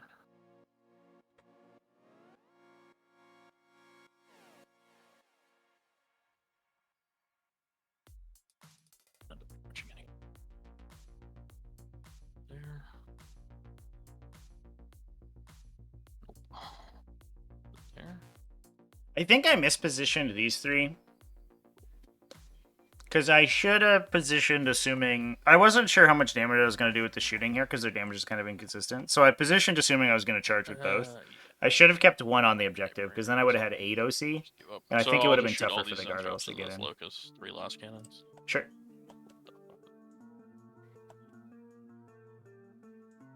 So 1 hit lethal. Lethal, 2... Yeah, double 6s. 1 6. He just dies. All right. All my shooting. Big surprise. I'm not gonna charge you at this point. So. Oh, what happened to our ruin? Oh, it's inside the box, I think. I can't see it. The ruin looks totally normal to me. Yeah, don't I think it's because the wall's inside the box now. I can't see it anymore. Oh, that's crazy. Can I do a gizmo on it? No, what is that? That's so weird. Okay, well, whatever. Yeah. Weird TTS bug. Okay. Cool. Ripper's gonna do the Homer thingy. Yeah. So I get 4 and 4. All good. What do I draw? Assassination extend. So just a narrow tyrant. Mm-hmm. Alright. We gonna get him? Probably not.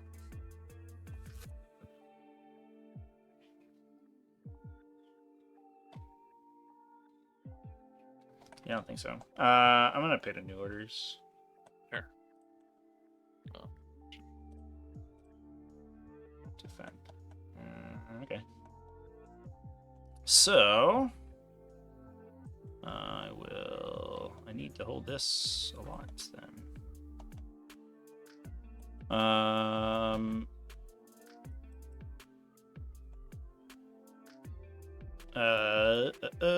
don't have any battle shocks, so just healing. This guy goes back.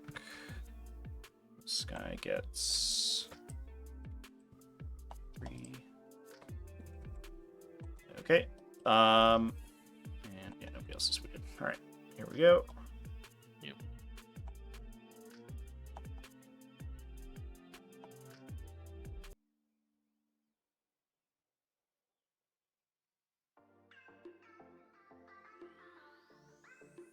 So the DDA is gonna move here.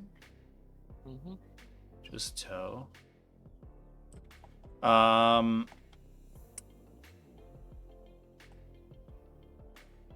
Let's move.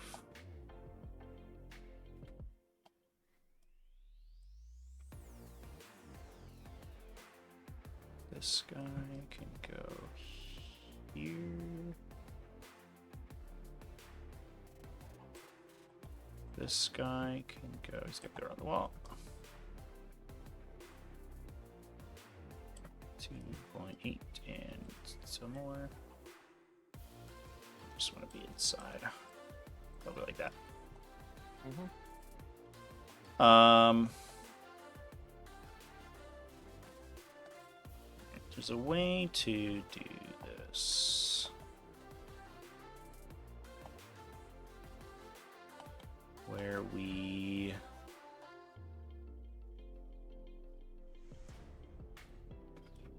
put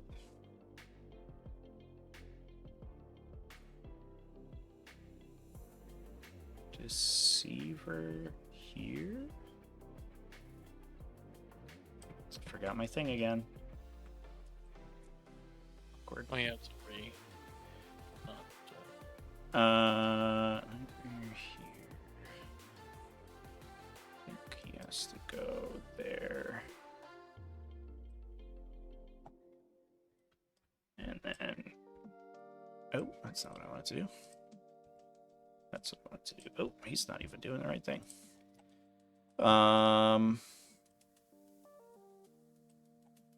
Boy dragon here. And then this dude. Does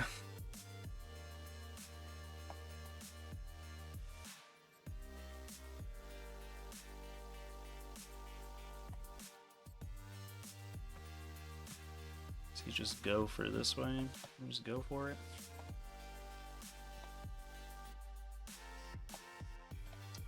This little guy is gonna wander this way. So what's your movement there, dude? 6? 8? Oh, that's a long way.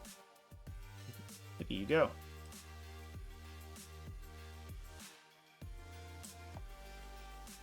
And then this guy's the guy who's the interesting question.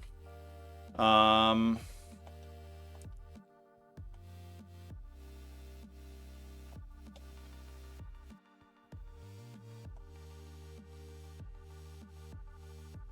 I think we keep everybody on the objective.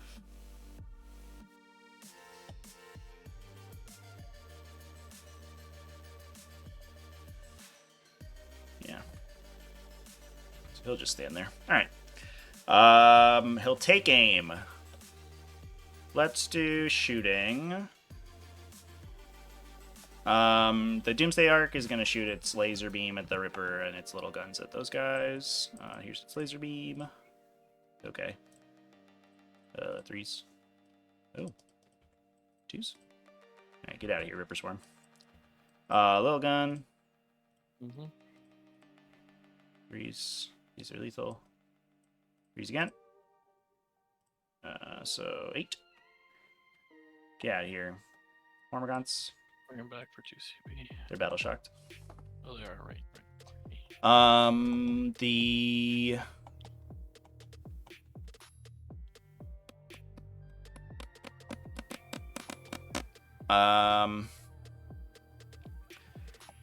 the Transcendent in the middle of the objective that can, I think, can basically. Guess we could shoot the one zone through, or we could shoot the big zone through unit. It doesn't really matter, honestly. Shoot the big zone through unit with this dude. We'll see how we do. 3s because you're stealthy. 3s again. 4 on your invuln. Do an order roll. Kills 2, does 1 damage to 1. Nice. Alright. And then this dude will shoot the dude closer to the objective, I guess. 3s. He's sustain. 3s. 5. Get out of here. This dude's gonna shoot that spore mine.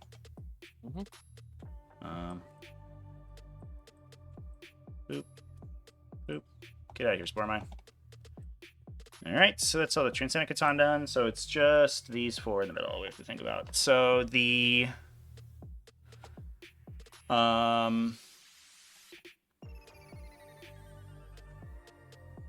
Void Dragon will hold on for a sec. I'll shoot the Hex Mark at them. 2s. 2s. Kills 5.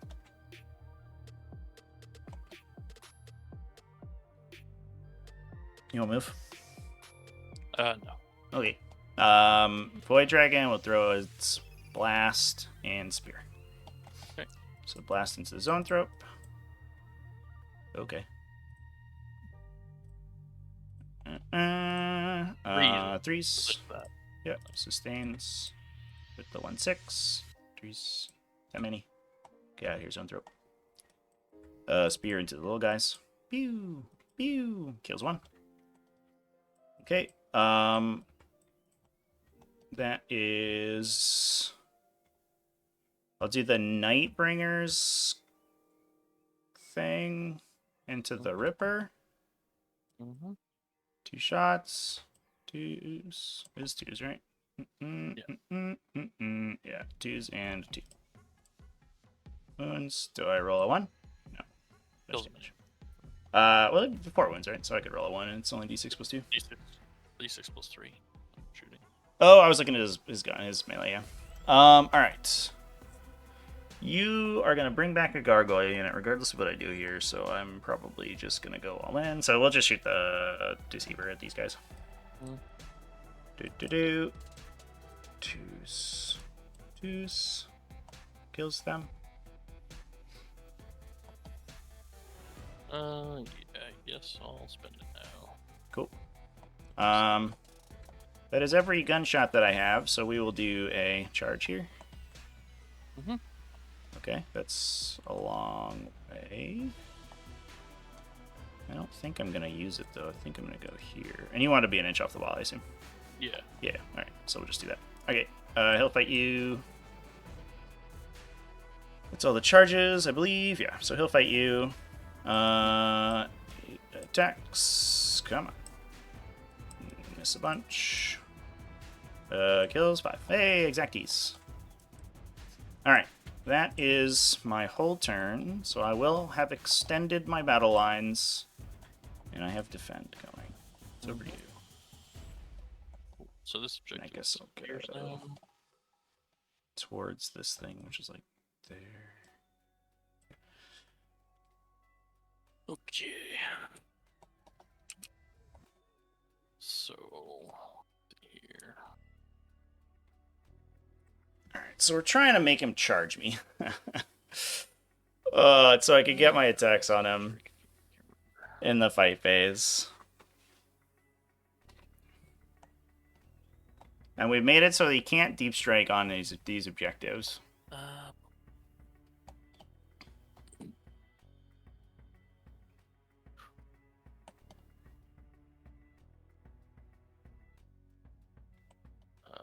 Okay, so they don't get deep strike; they just turn strat reserve.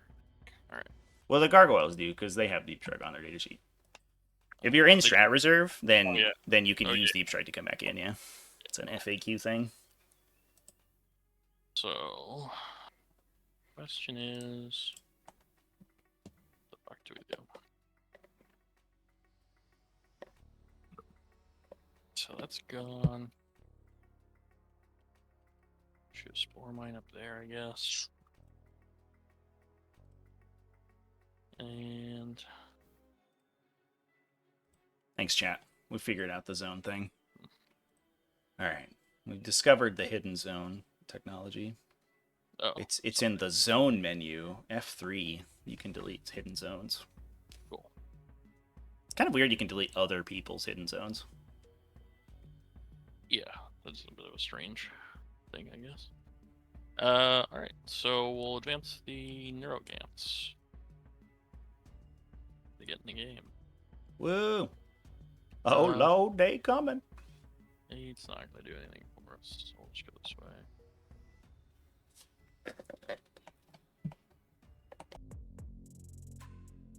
Yeah, the hope is that we can come back. Oh, my opponent gets a primary. This being top. Yeah, I guess there's no reason to get shot for free, so I'll just back off the terrain. Did I score wrong? Yay! There's what? Did I score my round 3 at all? What did I do here? Yeah. You got. Oh no, you didn't score your. I don't think you scored. Tempting. No, I didn't. Yeah, Should've okay. I should have gotten 5 for secondaries, yeah. Because I burned one on round 2, and then the other one's ticking. Yeah, okay, okay. 3 on overwhelming, right? Yeah, on turn 1. Or Oh, that 1-ish, 2, I don't know, it doesn't matter. It was top 2, but I had it from round 1. It was a weird thing, because I scored it on your turn.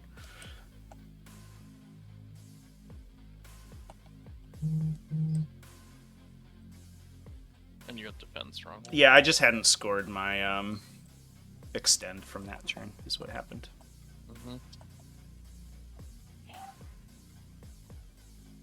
So if my opponent auto 6 here, I think he can go for an 8, a 7 or 8 on the DDA. The middle. Which is a little dangerous. But that means he doesn't go for the center. And I think as long as we hold up a heroic intervention, we're probably in a pretty solid spot. Because whoever goes into the middle, we can heroically intervene with the Nightbringer, and then probably get in there. It's like an 8, 7 if I advance. It's probably a 7, because you have to... Yeah, it's a 7. I'm towing the edge of the objective, so you just have to... That's where your engagement range has to be. So we'll do that. So they'll go 16 this way. Okay. Sounds good. Get on it anyway. Good question. Yeah, it should only be 1. I measured it last turn. So you'd have to make the charge to take it from me. Okay, cool.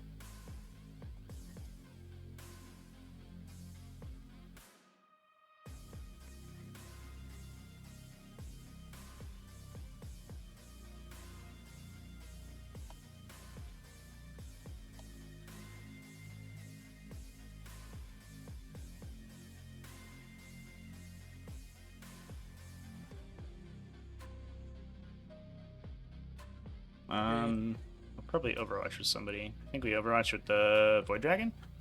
Sure. Or is it better with this guy? It's probably better with the DDA, actually. So we'll just roll the DDA out. Blammo! Because I can't see you with the other dude right now.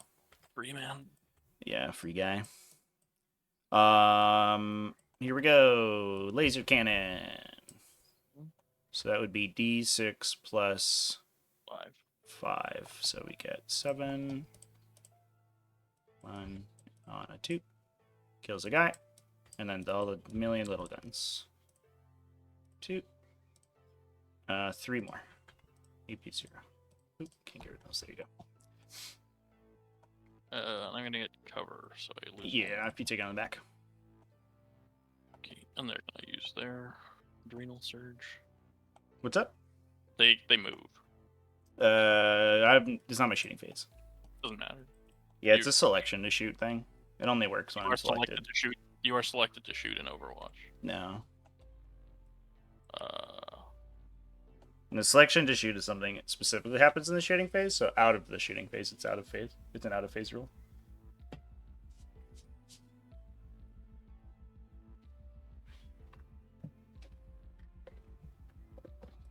It's in the judgment document, too. I guess it's different in Alpha. Is that? Maybe. I don't know. Oh, so you just all right.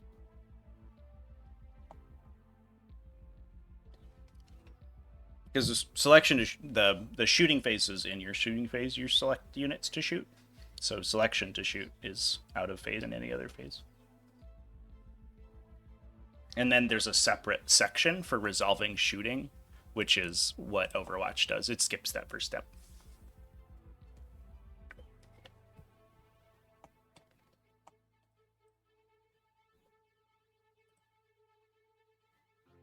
Okay. I mean, your unit's selected to shoot. Or, I don't know. Whatever. Uh.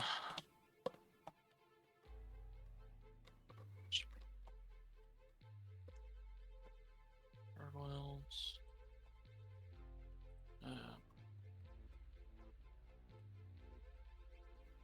They're not going to get to go this way. Go this way.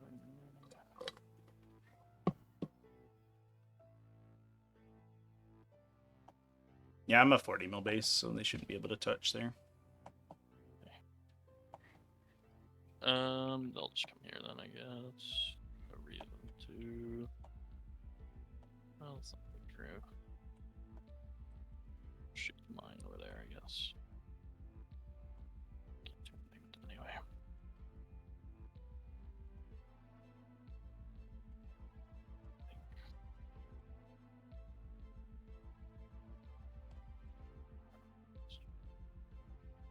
And make the charge. 30.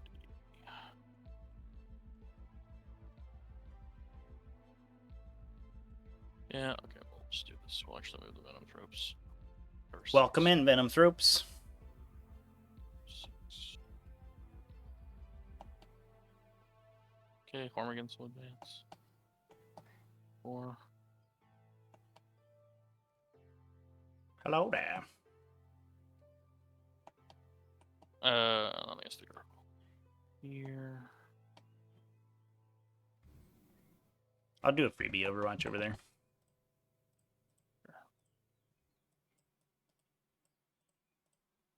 Kills 4 of the Hormigons. Yep.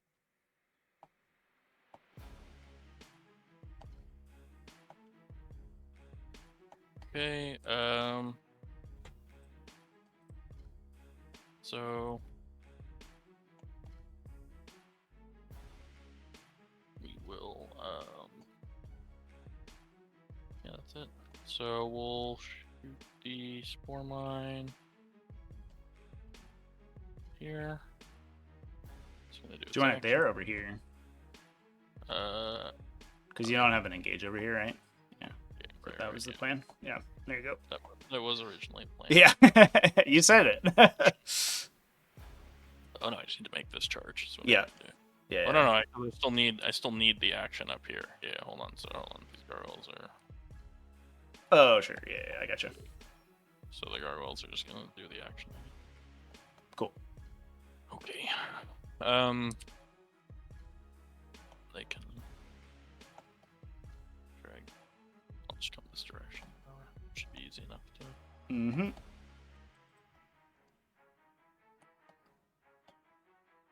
Okay. Whatever. Let's charge the Hormagaunts into the Doomsday Arc on an 8. They I think fail. 7, you said? Okay. Yeah. Yeah. Oh, sorry. Yeah. I guess I'll CP.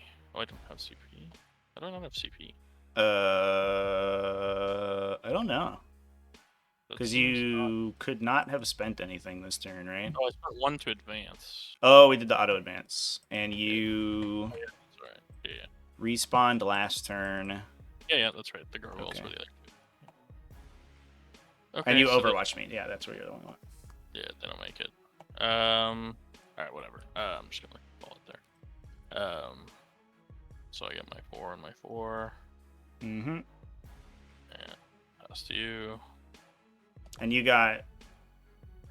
Yeah, so I'd get 3 here. And you got 8 for primary, right? Because you had this. Oh, because that goes away. Yeah, because this is top of 4. Yeah, I think I messed up my screen, so I forget which one it was. So that's gone. Okay. And then I'd get 16. 16. Yeah. Okay. Yeah, this is like the one. This mission's completely impossible. Just one objective against 6 Catan. Sure. That goes away. 2, 1, 2. Storm area. Storm's kind of funny.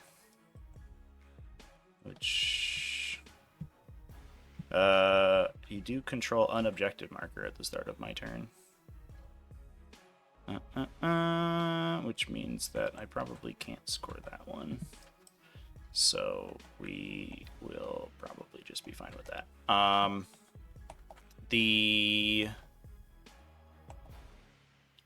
Let's see, the other one's area denial, which we're doing just by hanging out.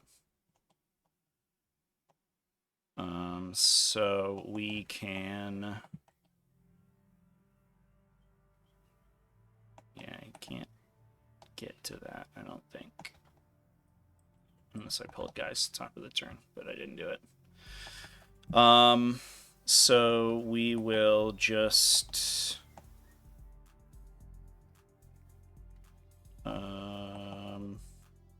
I don't have to stand on this thing because it's going to go away top of my turn, right? So there's really no reason to stand on that.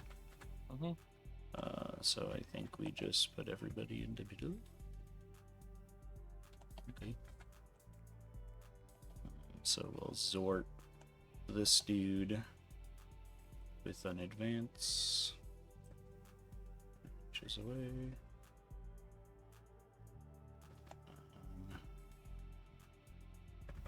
Go here. It's okay. I mean, we can just call it. You score end of game. Okay, yeah. Yeah, be the big one at the end, which is 15. Yeah. Yeah, the double fail morale was... Yeah, you needed to get that. For sure. And then I'd probably ditch that, get 5, and then do whatever I do at the end. You'd get 4 for sure, because I can't stop you. And then I don't know. Maybe I killed an Arrow Tyrant. Whatever. Yeah. Yeah. Does not matter. I will go look up that watch thing, because I thought that you were now selected to shoot in 10th. No, it just says you shoot. And the shooting phase, the way shooting phase works is that you select a unit to shoot, and then you shoot, and those are 2 separate like steps. Okay.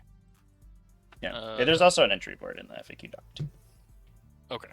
Yeah. So it's like a house rule thing instead of a. Yeah. Makes sense. Okay. Yeah, it's just it's like it's the way the rules are written, but I think I don't know. A lot of people play it differently. Okay. Yeah, it's cool. It's different in alpha. That's why it just. Yeah. It's kind of like it's like random. Honest, it's one of those things where it's like half people play one way and like half of people play it the other way, and it's like okay, wish we could decide, but who knows. All right. Well, good game. Yep. GG, dude. Bye. Oh, we did it, chat. I think I could have positioned better, probably. The first turn, messing up my overwhelming force in the first turn was kind of silly. I think I could have scored it out. I don't think it didn't end up mattering, but I did it did like make it a lot dicier for me. I guess like there's a universe where I pull the DDA turn 1 and then because the game plan would have been to put the DDA here and then just shoot into the warrior unit that was right there. And then if I do that, I probably kill all the warriors. Like, I don't know if I kill the prime with him. And I mean, it also depends on what I roll, right? But like, if I could put 1 or 2 Catan, like Transcendent Catan here, and then just probably vaporize that whole unit, and that gets me overwhelming there. And then this roll doesn't really matter. And I might have scored 2 more there. But maybe that means he pulls the Zoanthropes to shoot the Doomsday Arc? I don't know.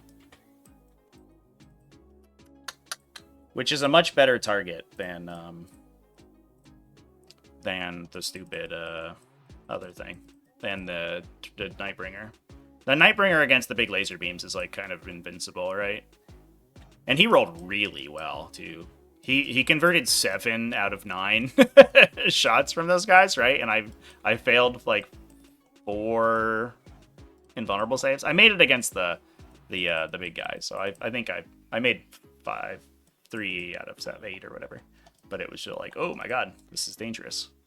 But then if he had killed the Nightbringer there, that would have been a big swing. Because then I don't know if I have the attack volume to kill the little guys, but it's so dicey with the Hormigons without the Neurolictor. Or I think what probably should have happened, if we were to play this game again, I think what he does is he keeps the Neurolictor here, where I have nothing that can deal with it.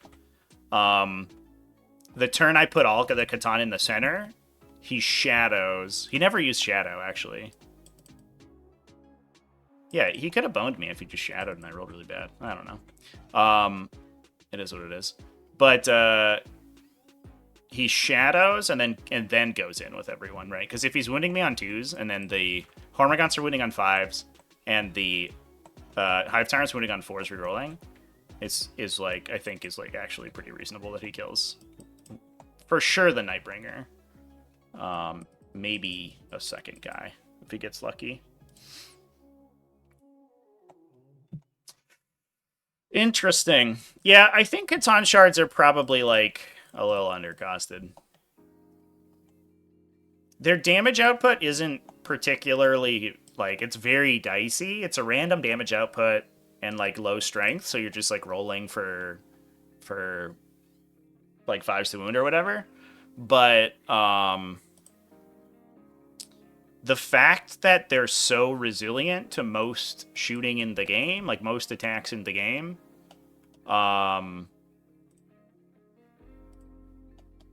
and let's get all these other things out of here. They're resilient to most things in the game, and they just have like, they just attack so consistently. It's like a little silly, I think. Because you look at them and you're like, wow, 300 points. Even the Void Dragon, which has a phenomenal output, right? It's just so many attacks. Like he attacks 14 times or 16 times in melee. He attacks D3 plus 3 blast in run shooting. And you're like, well, it's like 300 points, right? Well, that's a lot. Except that he's never gonna die, so you just get it every turn, which is kind of crazy. And then also, if your opponent has vehicles, he's just like healing off the vehicles too. So like, yeah.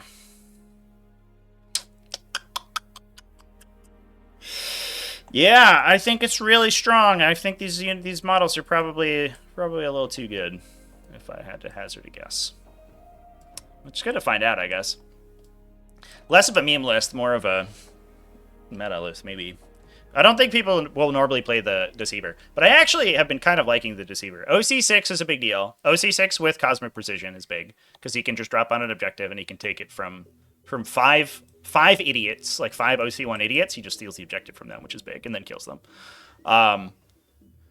And he has, and then the redeploy is like actually relevant, because the redeploy lets you, the thing I didn't really consider, but is very relevant most of the time, is that the redeploy lets you play lines of sight a lot better, and because Catan shards are physically very small, it's really easy for like 2 or 3 inches of redeployment movement to be super relevant. So like you could deploy a Catan shard here, your opponent deploys to fight it, and then you redeploy it here. Now it's out of line of sight, and that's like a huge deal. So I think he's definitely not worth it compared to the other ones, but I don't think he's bad, which has been interesting to sort of uncover.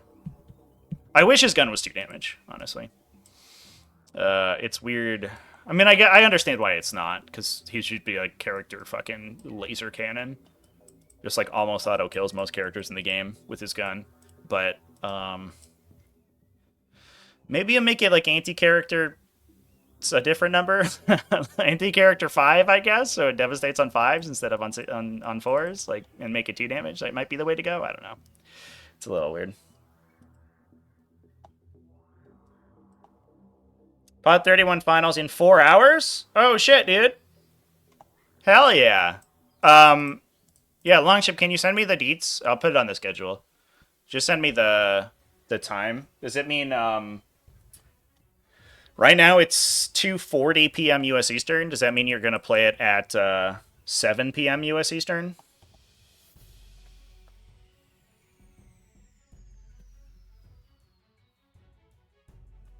$6:30? Okay, perfect. That's awesome. Yeah, I'll put it on the schedule. I'll get that. I'll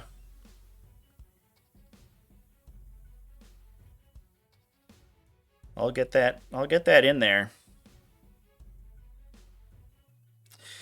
All right, chats. Well, that was a weird game.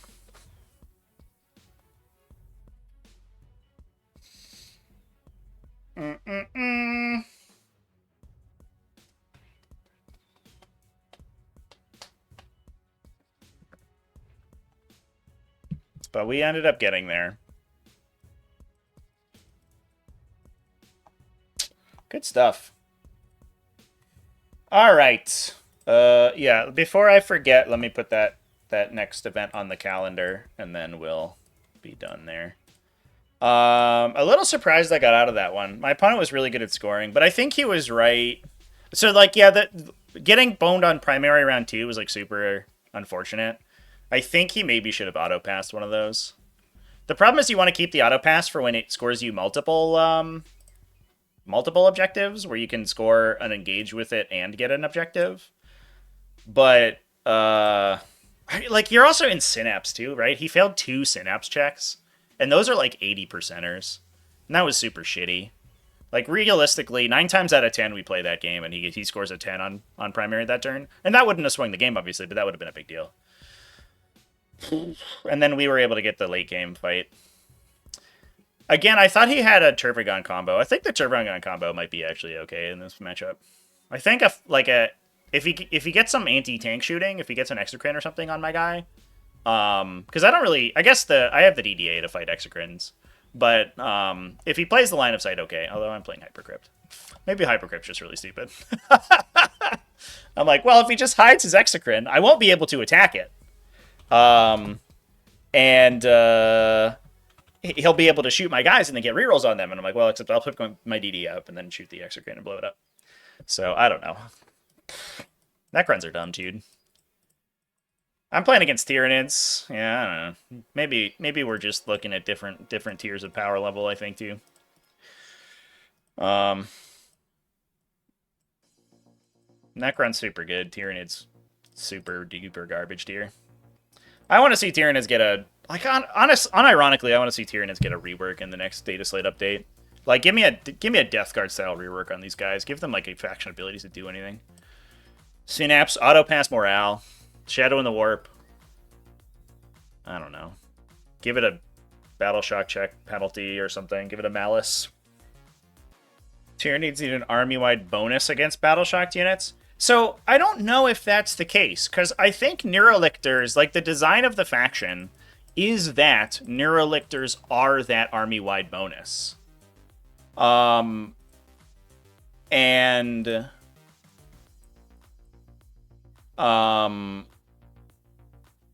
Neurolictors are hyper pushed, right? And I think because that, like, they're integral to the design of the Codex. Maybe I'm giving GW too much credit. Maybe they just made a unit that's kind of silly. But the problem is that the battle shock is too inconsistent. So like you get a good battle bonus against battle shocked enemies. Like you can get +1 to wound. You can give them -1 to hit. Like that's a lot of stuff. Plus, if you're playing like Synaptic Nexus, you can force mortal wounds on them. There's a bunch of stuff you can do. The downside is that who the fuck knows if they're battle shocked because they have to walk into your aura. There basically no penalties you can give them outside of your once per game shadow, whether they're in 6 inches of Death Leaper, and then like Dirge Heart of Karis. Like who cares?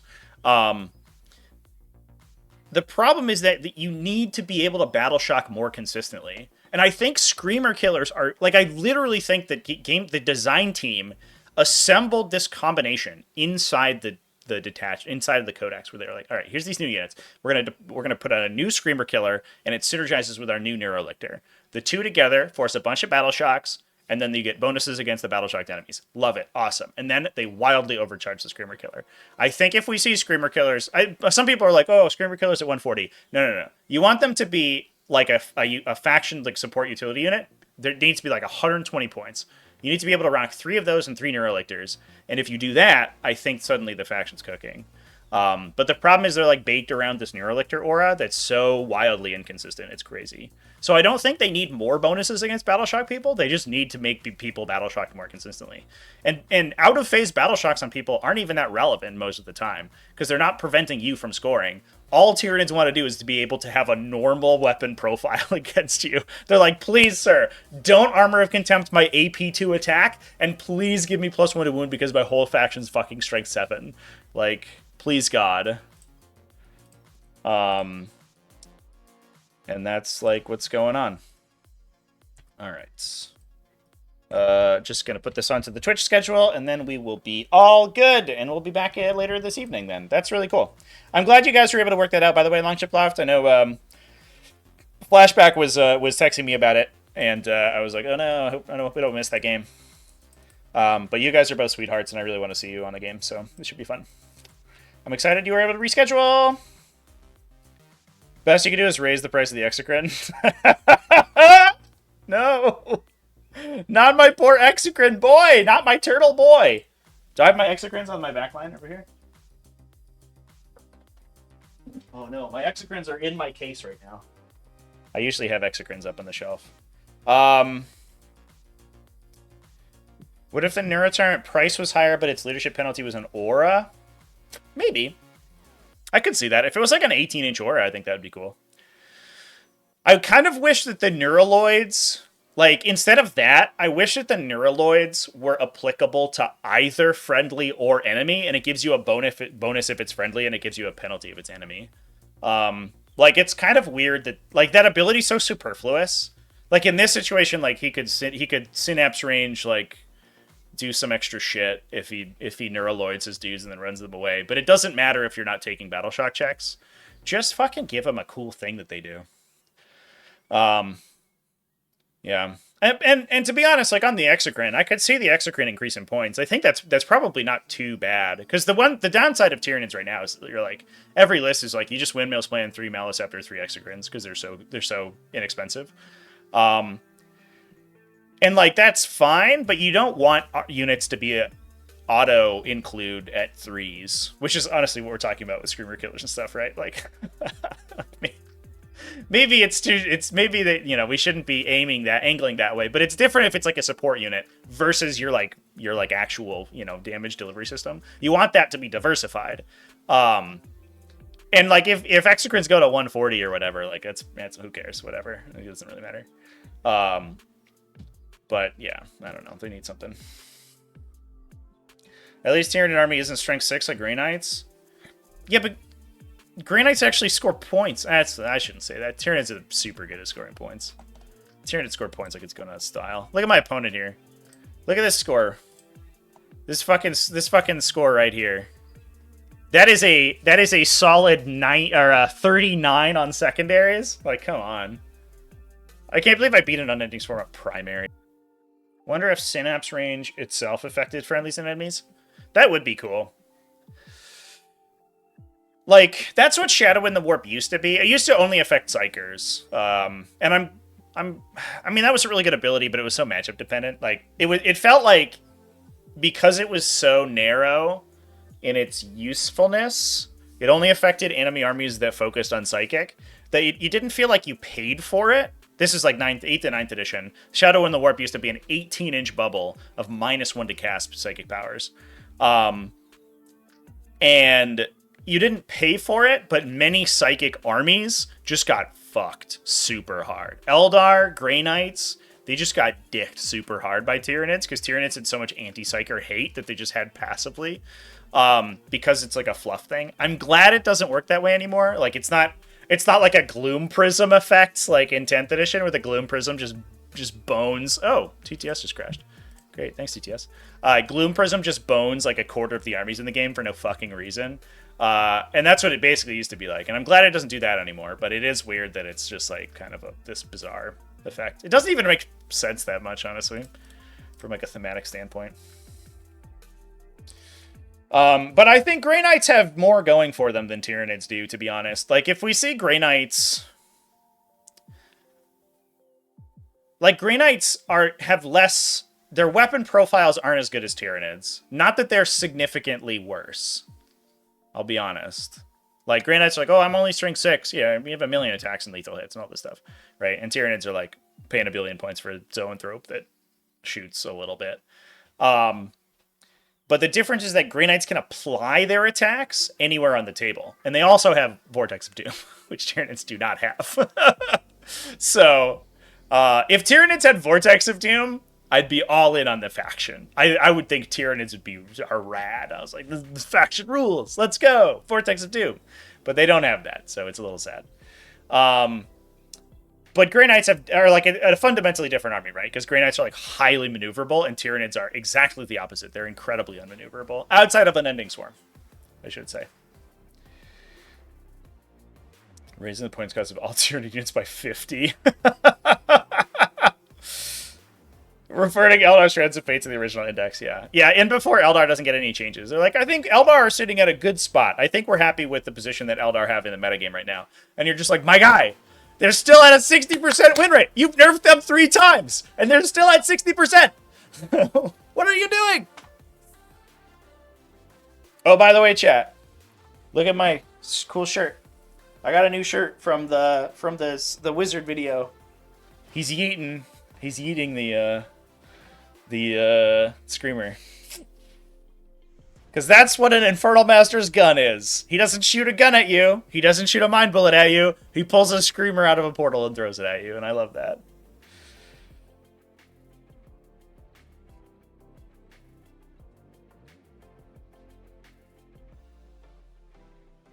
Transports to dangerous melee units are a real pain to deal with. I mean, that's true for almost every faction. I feel like I harp on this a lot on stream, but I think transports are wildly overpowered in 10th edition. Transport might be one of the best keywords in the game. Or core abilities, wherever it's on the datasheet, doesn't matter. Like, the transport mechanics in 10th edition are fucking nuts. And I think that's an indictment of the transport rules rather than the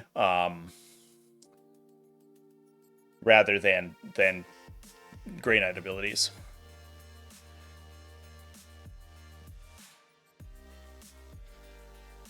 Touch Stormlance? Oh, I don't think they're going to touch Stormlance, chat. Yeah, I would be shocked if Space Marines got a looking at. Because there's not really any Space Marine armies that are doing super well. Like, maybe Vanguard's Spearhead, or Vanguard Spearhead gets a looking at. Like, but it's only a couple players playing it. It's super hard to play. It has some bad matchups. Otherwise, I think Space Marines are, like, they're fine, right? They're, like, top 5 or whatever, but they're not, like, wildly overpowered. Where are the lists with Ghost Arcs? Somewhere. There's a list with monoliths, chat. We get monoliths instead of Ghost Arcs. I mean, I think the issue is that, like, I don't know what you're putting in a Ghost Arc that's, like, particularly exciting for Necrons, right? But a Rhino! You could put fucking anything in a Rhino. You put Exalted 8-Bound in a fucking Rhino. Throw that shit across the table. It's so stupid. Remove how restrictive the strats are? Yeah, I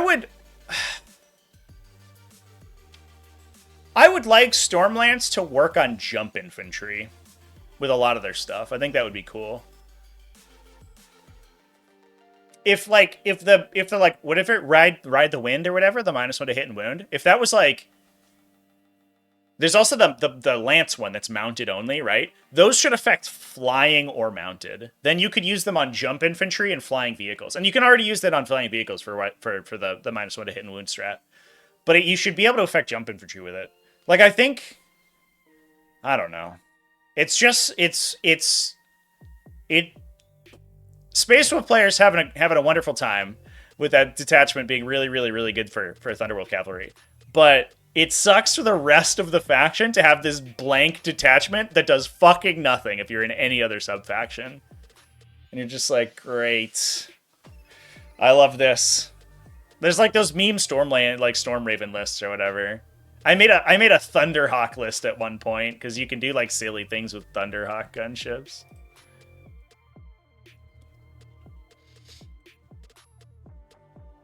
Yeah, jump pack would be cool.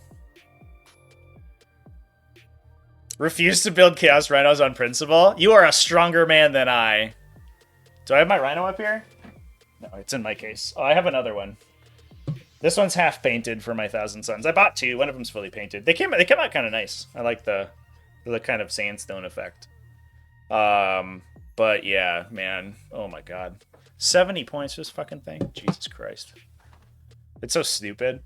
If you watched my game the other day, I still lost because I was playing against more dedicated transports than I had with my shitty-ass Thousand Suns. Please buff, oh my god. But, like, just firing like 2 casino guns out of the top of that stupid thing, you're just like, oh, I'm within 6 inches of Magnus, so +1 to hit and wound, so I'll shoot into melee. And I'm a pistol anyway, so it doesn't matter. And just, like, laser beaming 1 billion damage out of the top of the stupid firing deck on that thing is so dumb. So I'm like, here's 8 bolter shots, plus a Havoc launcher, plus 2 D6 sustained 3s. Let's go. And just, like, vaporize an entire unit that's engaging a Rhino. It's, like, crazy.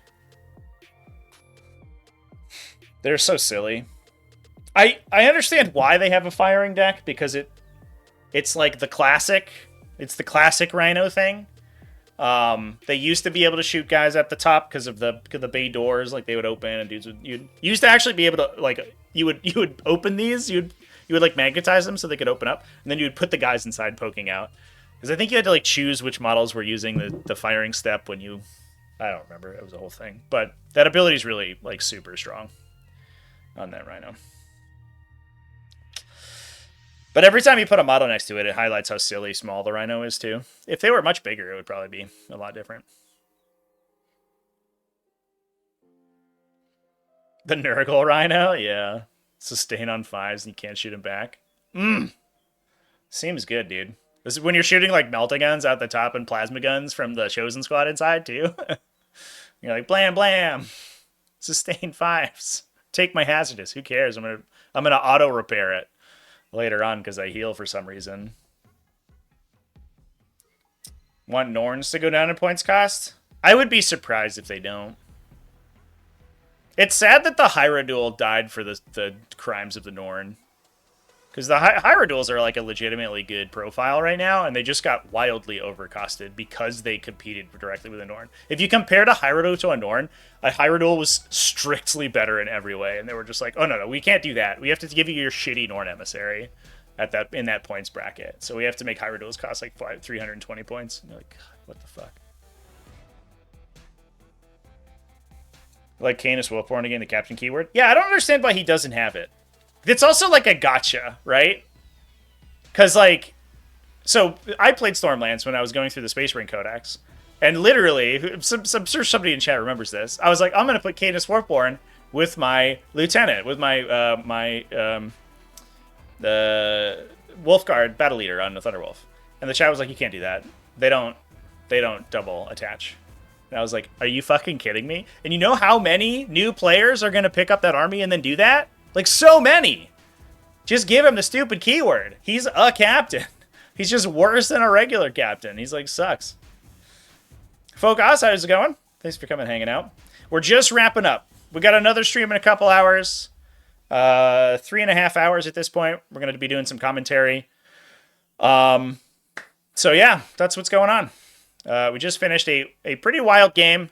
Unending Swarm versus Spaghetti Monsters. I played 6 Transcendent Catan, or 6 Catan shards, I should say. Not all Transcendent. That's illegal. But yeah, and Hypercrypt Legion. That list is probably overpowered. I think I was playing it for the meme, but it's probably like unironically really good and super skewy, and I'm a little bit worried about it. I kind of want to play. Maybe we do like a. Maybe we reorient. How many points is a monolith? Hold up. Let me new recruit real quick. We get a.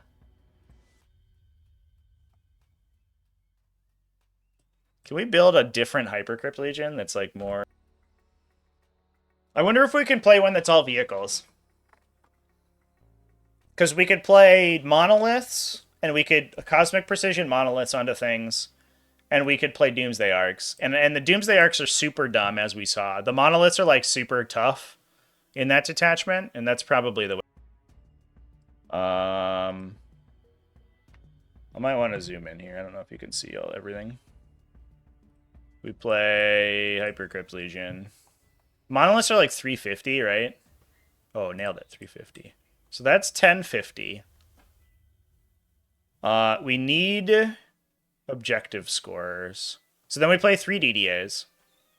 So we could do like 5 cube and play obelisks or something. But obelisks are fucking trash, right? So I want to play DDAs.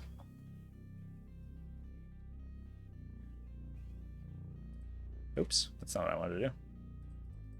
So that's 1650.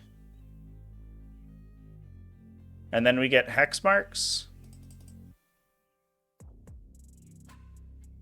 It's so difficult not to just like fail the rest of the points with Transcendent Catan. I'm not going to do it though. Specifically not going to take Catan. And Locust. How many points is the big Locust brick? Like the big stupid one that actually Can you use a Risen Tyrant to get into this? Can you use a Risen Tyrant to reroll out of a monolith? So if we take like an Immortal brick.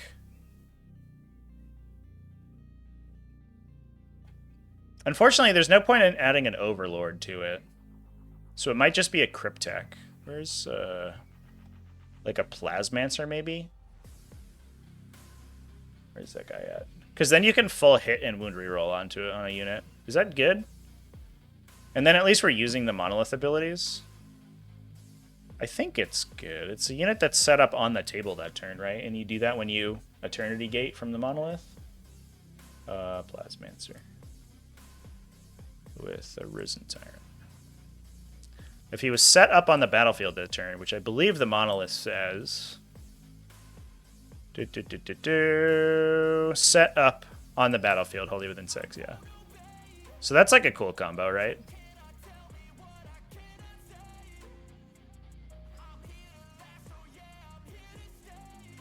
Can give a unit deep strike, that's good.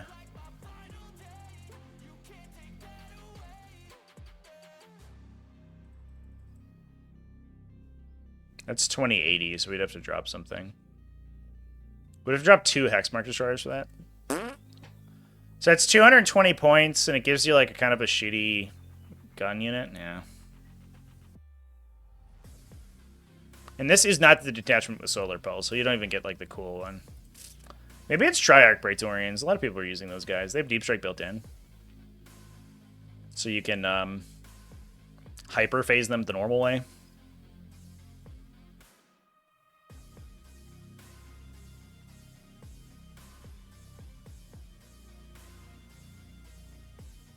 No rerolls, and you can't attach anything, though.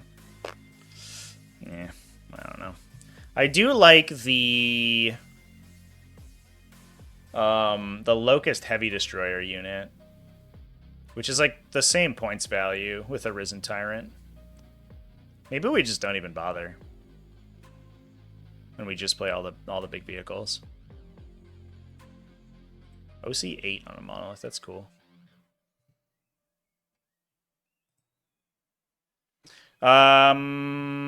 I don't believe pylons are playable anymore. I think they've been legended. The Gauss pylon is 210. No, that must be the little one. What's the big one called? Oh, no, that is the Gauss pylon. 210. Jesus Christ. Oh, wow, it's got nerfed. It's got the shit nerfed out of it. Remember when this thing was like D6 shots macro? So it was double damage against knights. I saw a guy play it. He was an absolute dickhead. This dude was just a piece of shit. He sucked to play against. We called him Necron guy because all he played was Necrons, and he was the most toxic player in our community. I played him in like my second or third tournament ever at some point. This is one of my favorite stories. And he tried to argue that 25 millimeters had been eroded to not be less than 1 inch. I was like, oh, I can double rank here because I can, if I base two 25 mil bases together, that's less than 1 inch. So the second base is automatically within 1 inch. He's like, no, they FAQ'd that. And I was like, you can't FAQ a fucking measurement, my dude. You FAQ'd the laws of physics. But the judge ruled with him somehow. They were like, oh no, you can only attack 2 ranks back. I was like, what the fuck are you talking about? I was so mad. But he played a Gauss pylon one time in 8th edition when it was like super duper stupid against Titans. And he played against a Knights player with like 5 Knights. And I was like, dude, I'm so sorry, man. And it was just every turn, kills a Knight, take 45 damage, shoot that one, kills a Knight, take 45 damage, and there's nothing he can do about it.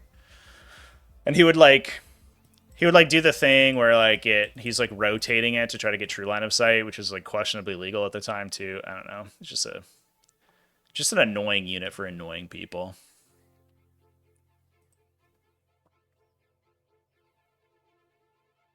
There's an enhancement that lets you take 4 units off. Yeah, but you're like, our army's only 9 units. Like, if we have 10 points, we'll probably take it. I think it's only 10.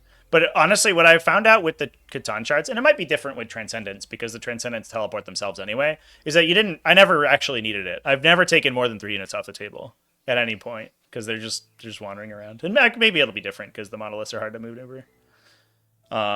Which we'll probably take. So like if we take that, it's Dimensional Overseer. We have 130 points left. I think that's just 2 units of death marks. I think that's the list. And then you can Eternity Gate the death marks too if you need OC on an objective. You can also just do it with Immortals because they're OC too. But they don't have Deep Strike. I don't know. This is probably fine. That list is kind of fun.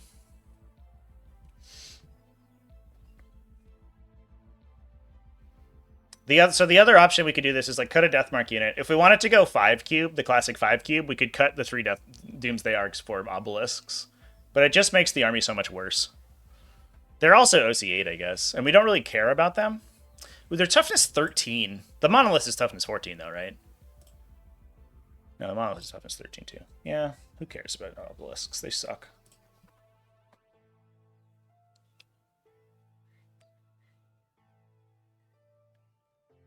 This unit's so trash. 4 Tesla Spears. So it's 24 shots, sustain 2. But it's 1 damage, strength 7, AP 0. So you just don't do anything. 24 shots, sustain 2. So you probably convert 24 hits. And then you wound on, like, infantry on 3s. So you wound, 16 times? And then they save on 3s, almost, like, across the board. So they take, like, 5 damage. It averages 5 damage into most infantry in the game. What the fuck?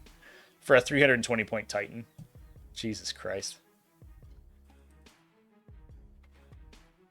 Why isn't this a better ability? I guess it, like...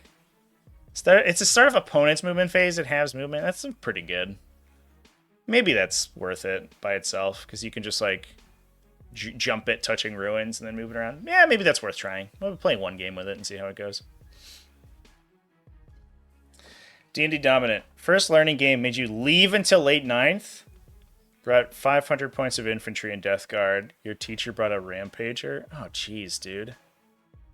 Sounds like your local community sucked. Rojas to Ace, thank you for the follow. I missed you. Appreciate you, buddy. Hope I didn't miss any more follows. I think we're good.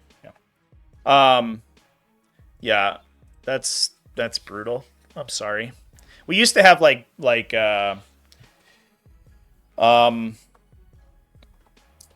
horror stories like that in War Machine, because War Machine was like such a difficult game. It was very easy to accidentally destroy people in demo games, and there were certain community leaders who were like very infamous for being very harsh in the demo game, and you're always like, don't fucking do that, dude.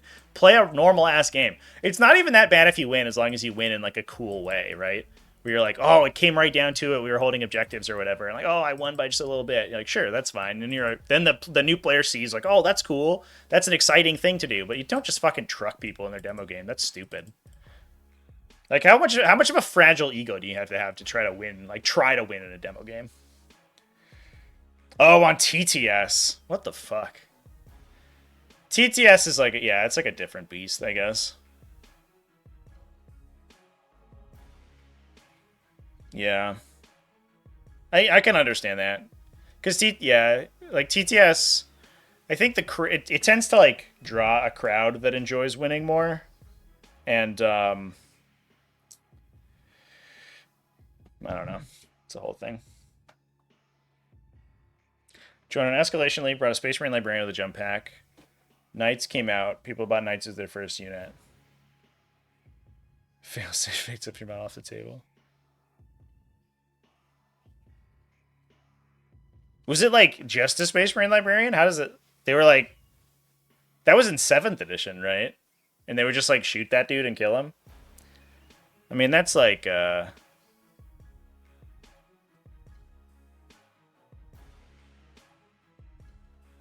That's just sort of how the game works, I guess. And I remember Knights being where I never played in 6 and 7, so I didn't like experience the heyday of Knights being like using the old vehicle rules and being super degenerate.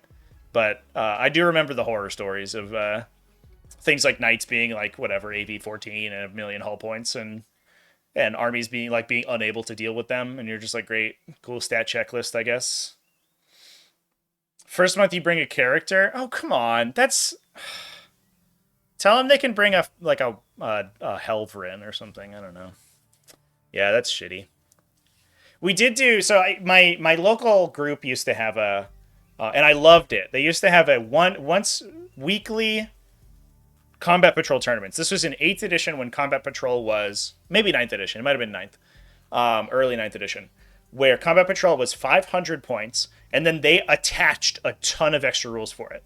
And they were like, no monstrous vehicles, no like toughness 12 plus, limited number of characters, limited number of monsters and vehicles. Like they had a lot of rules, and it stopped it from being super degenerate.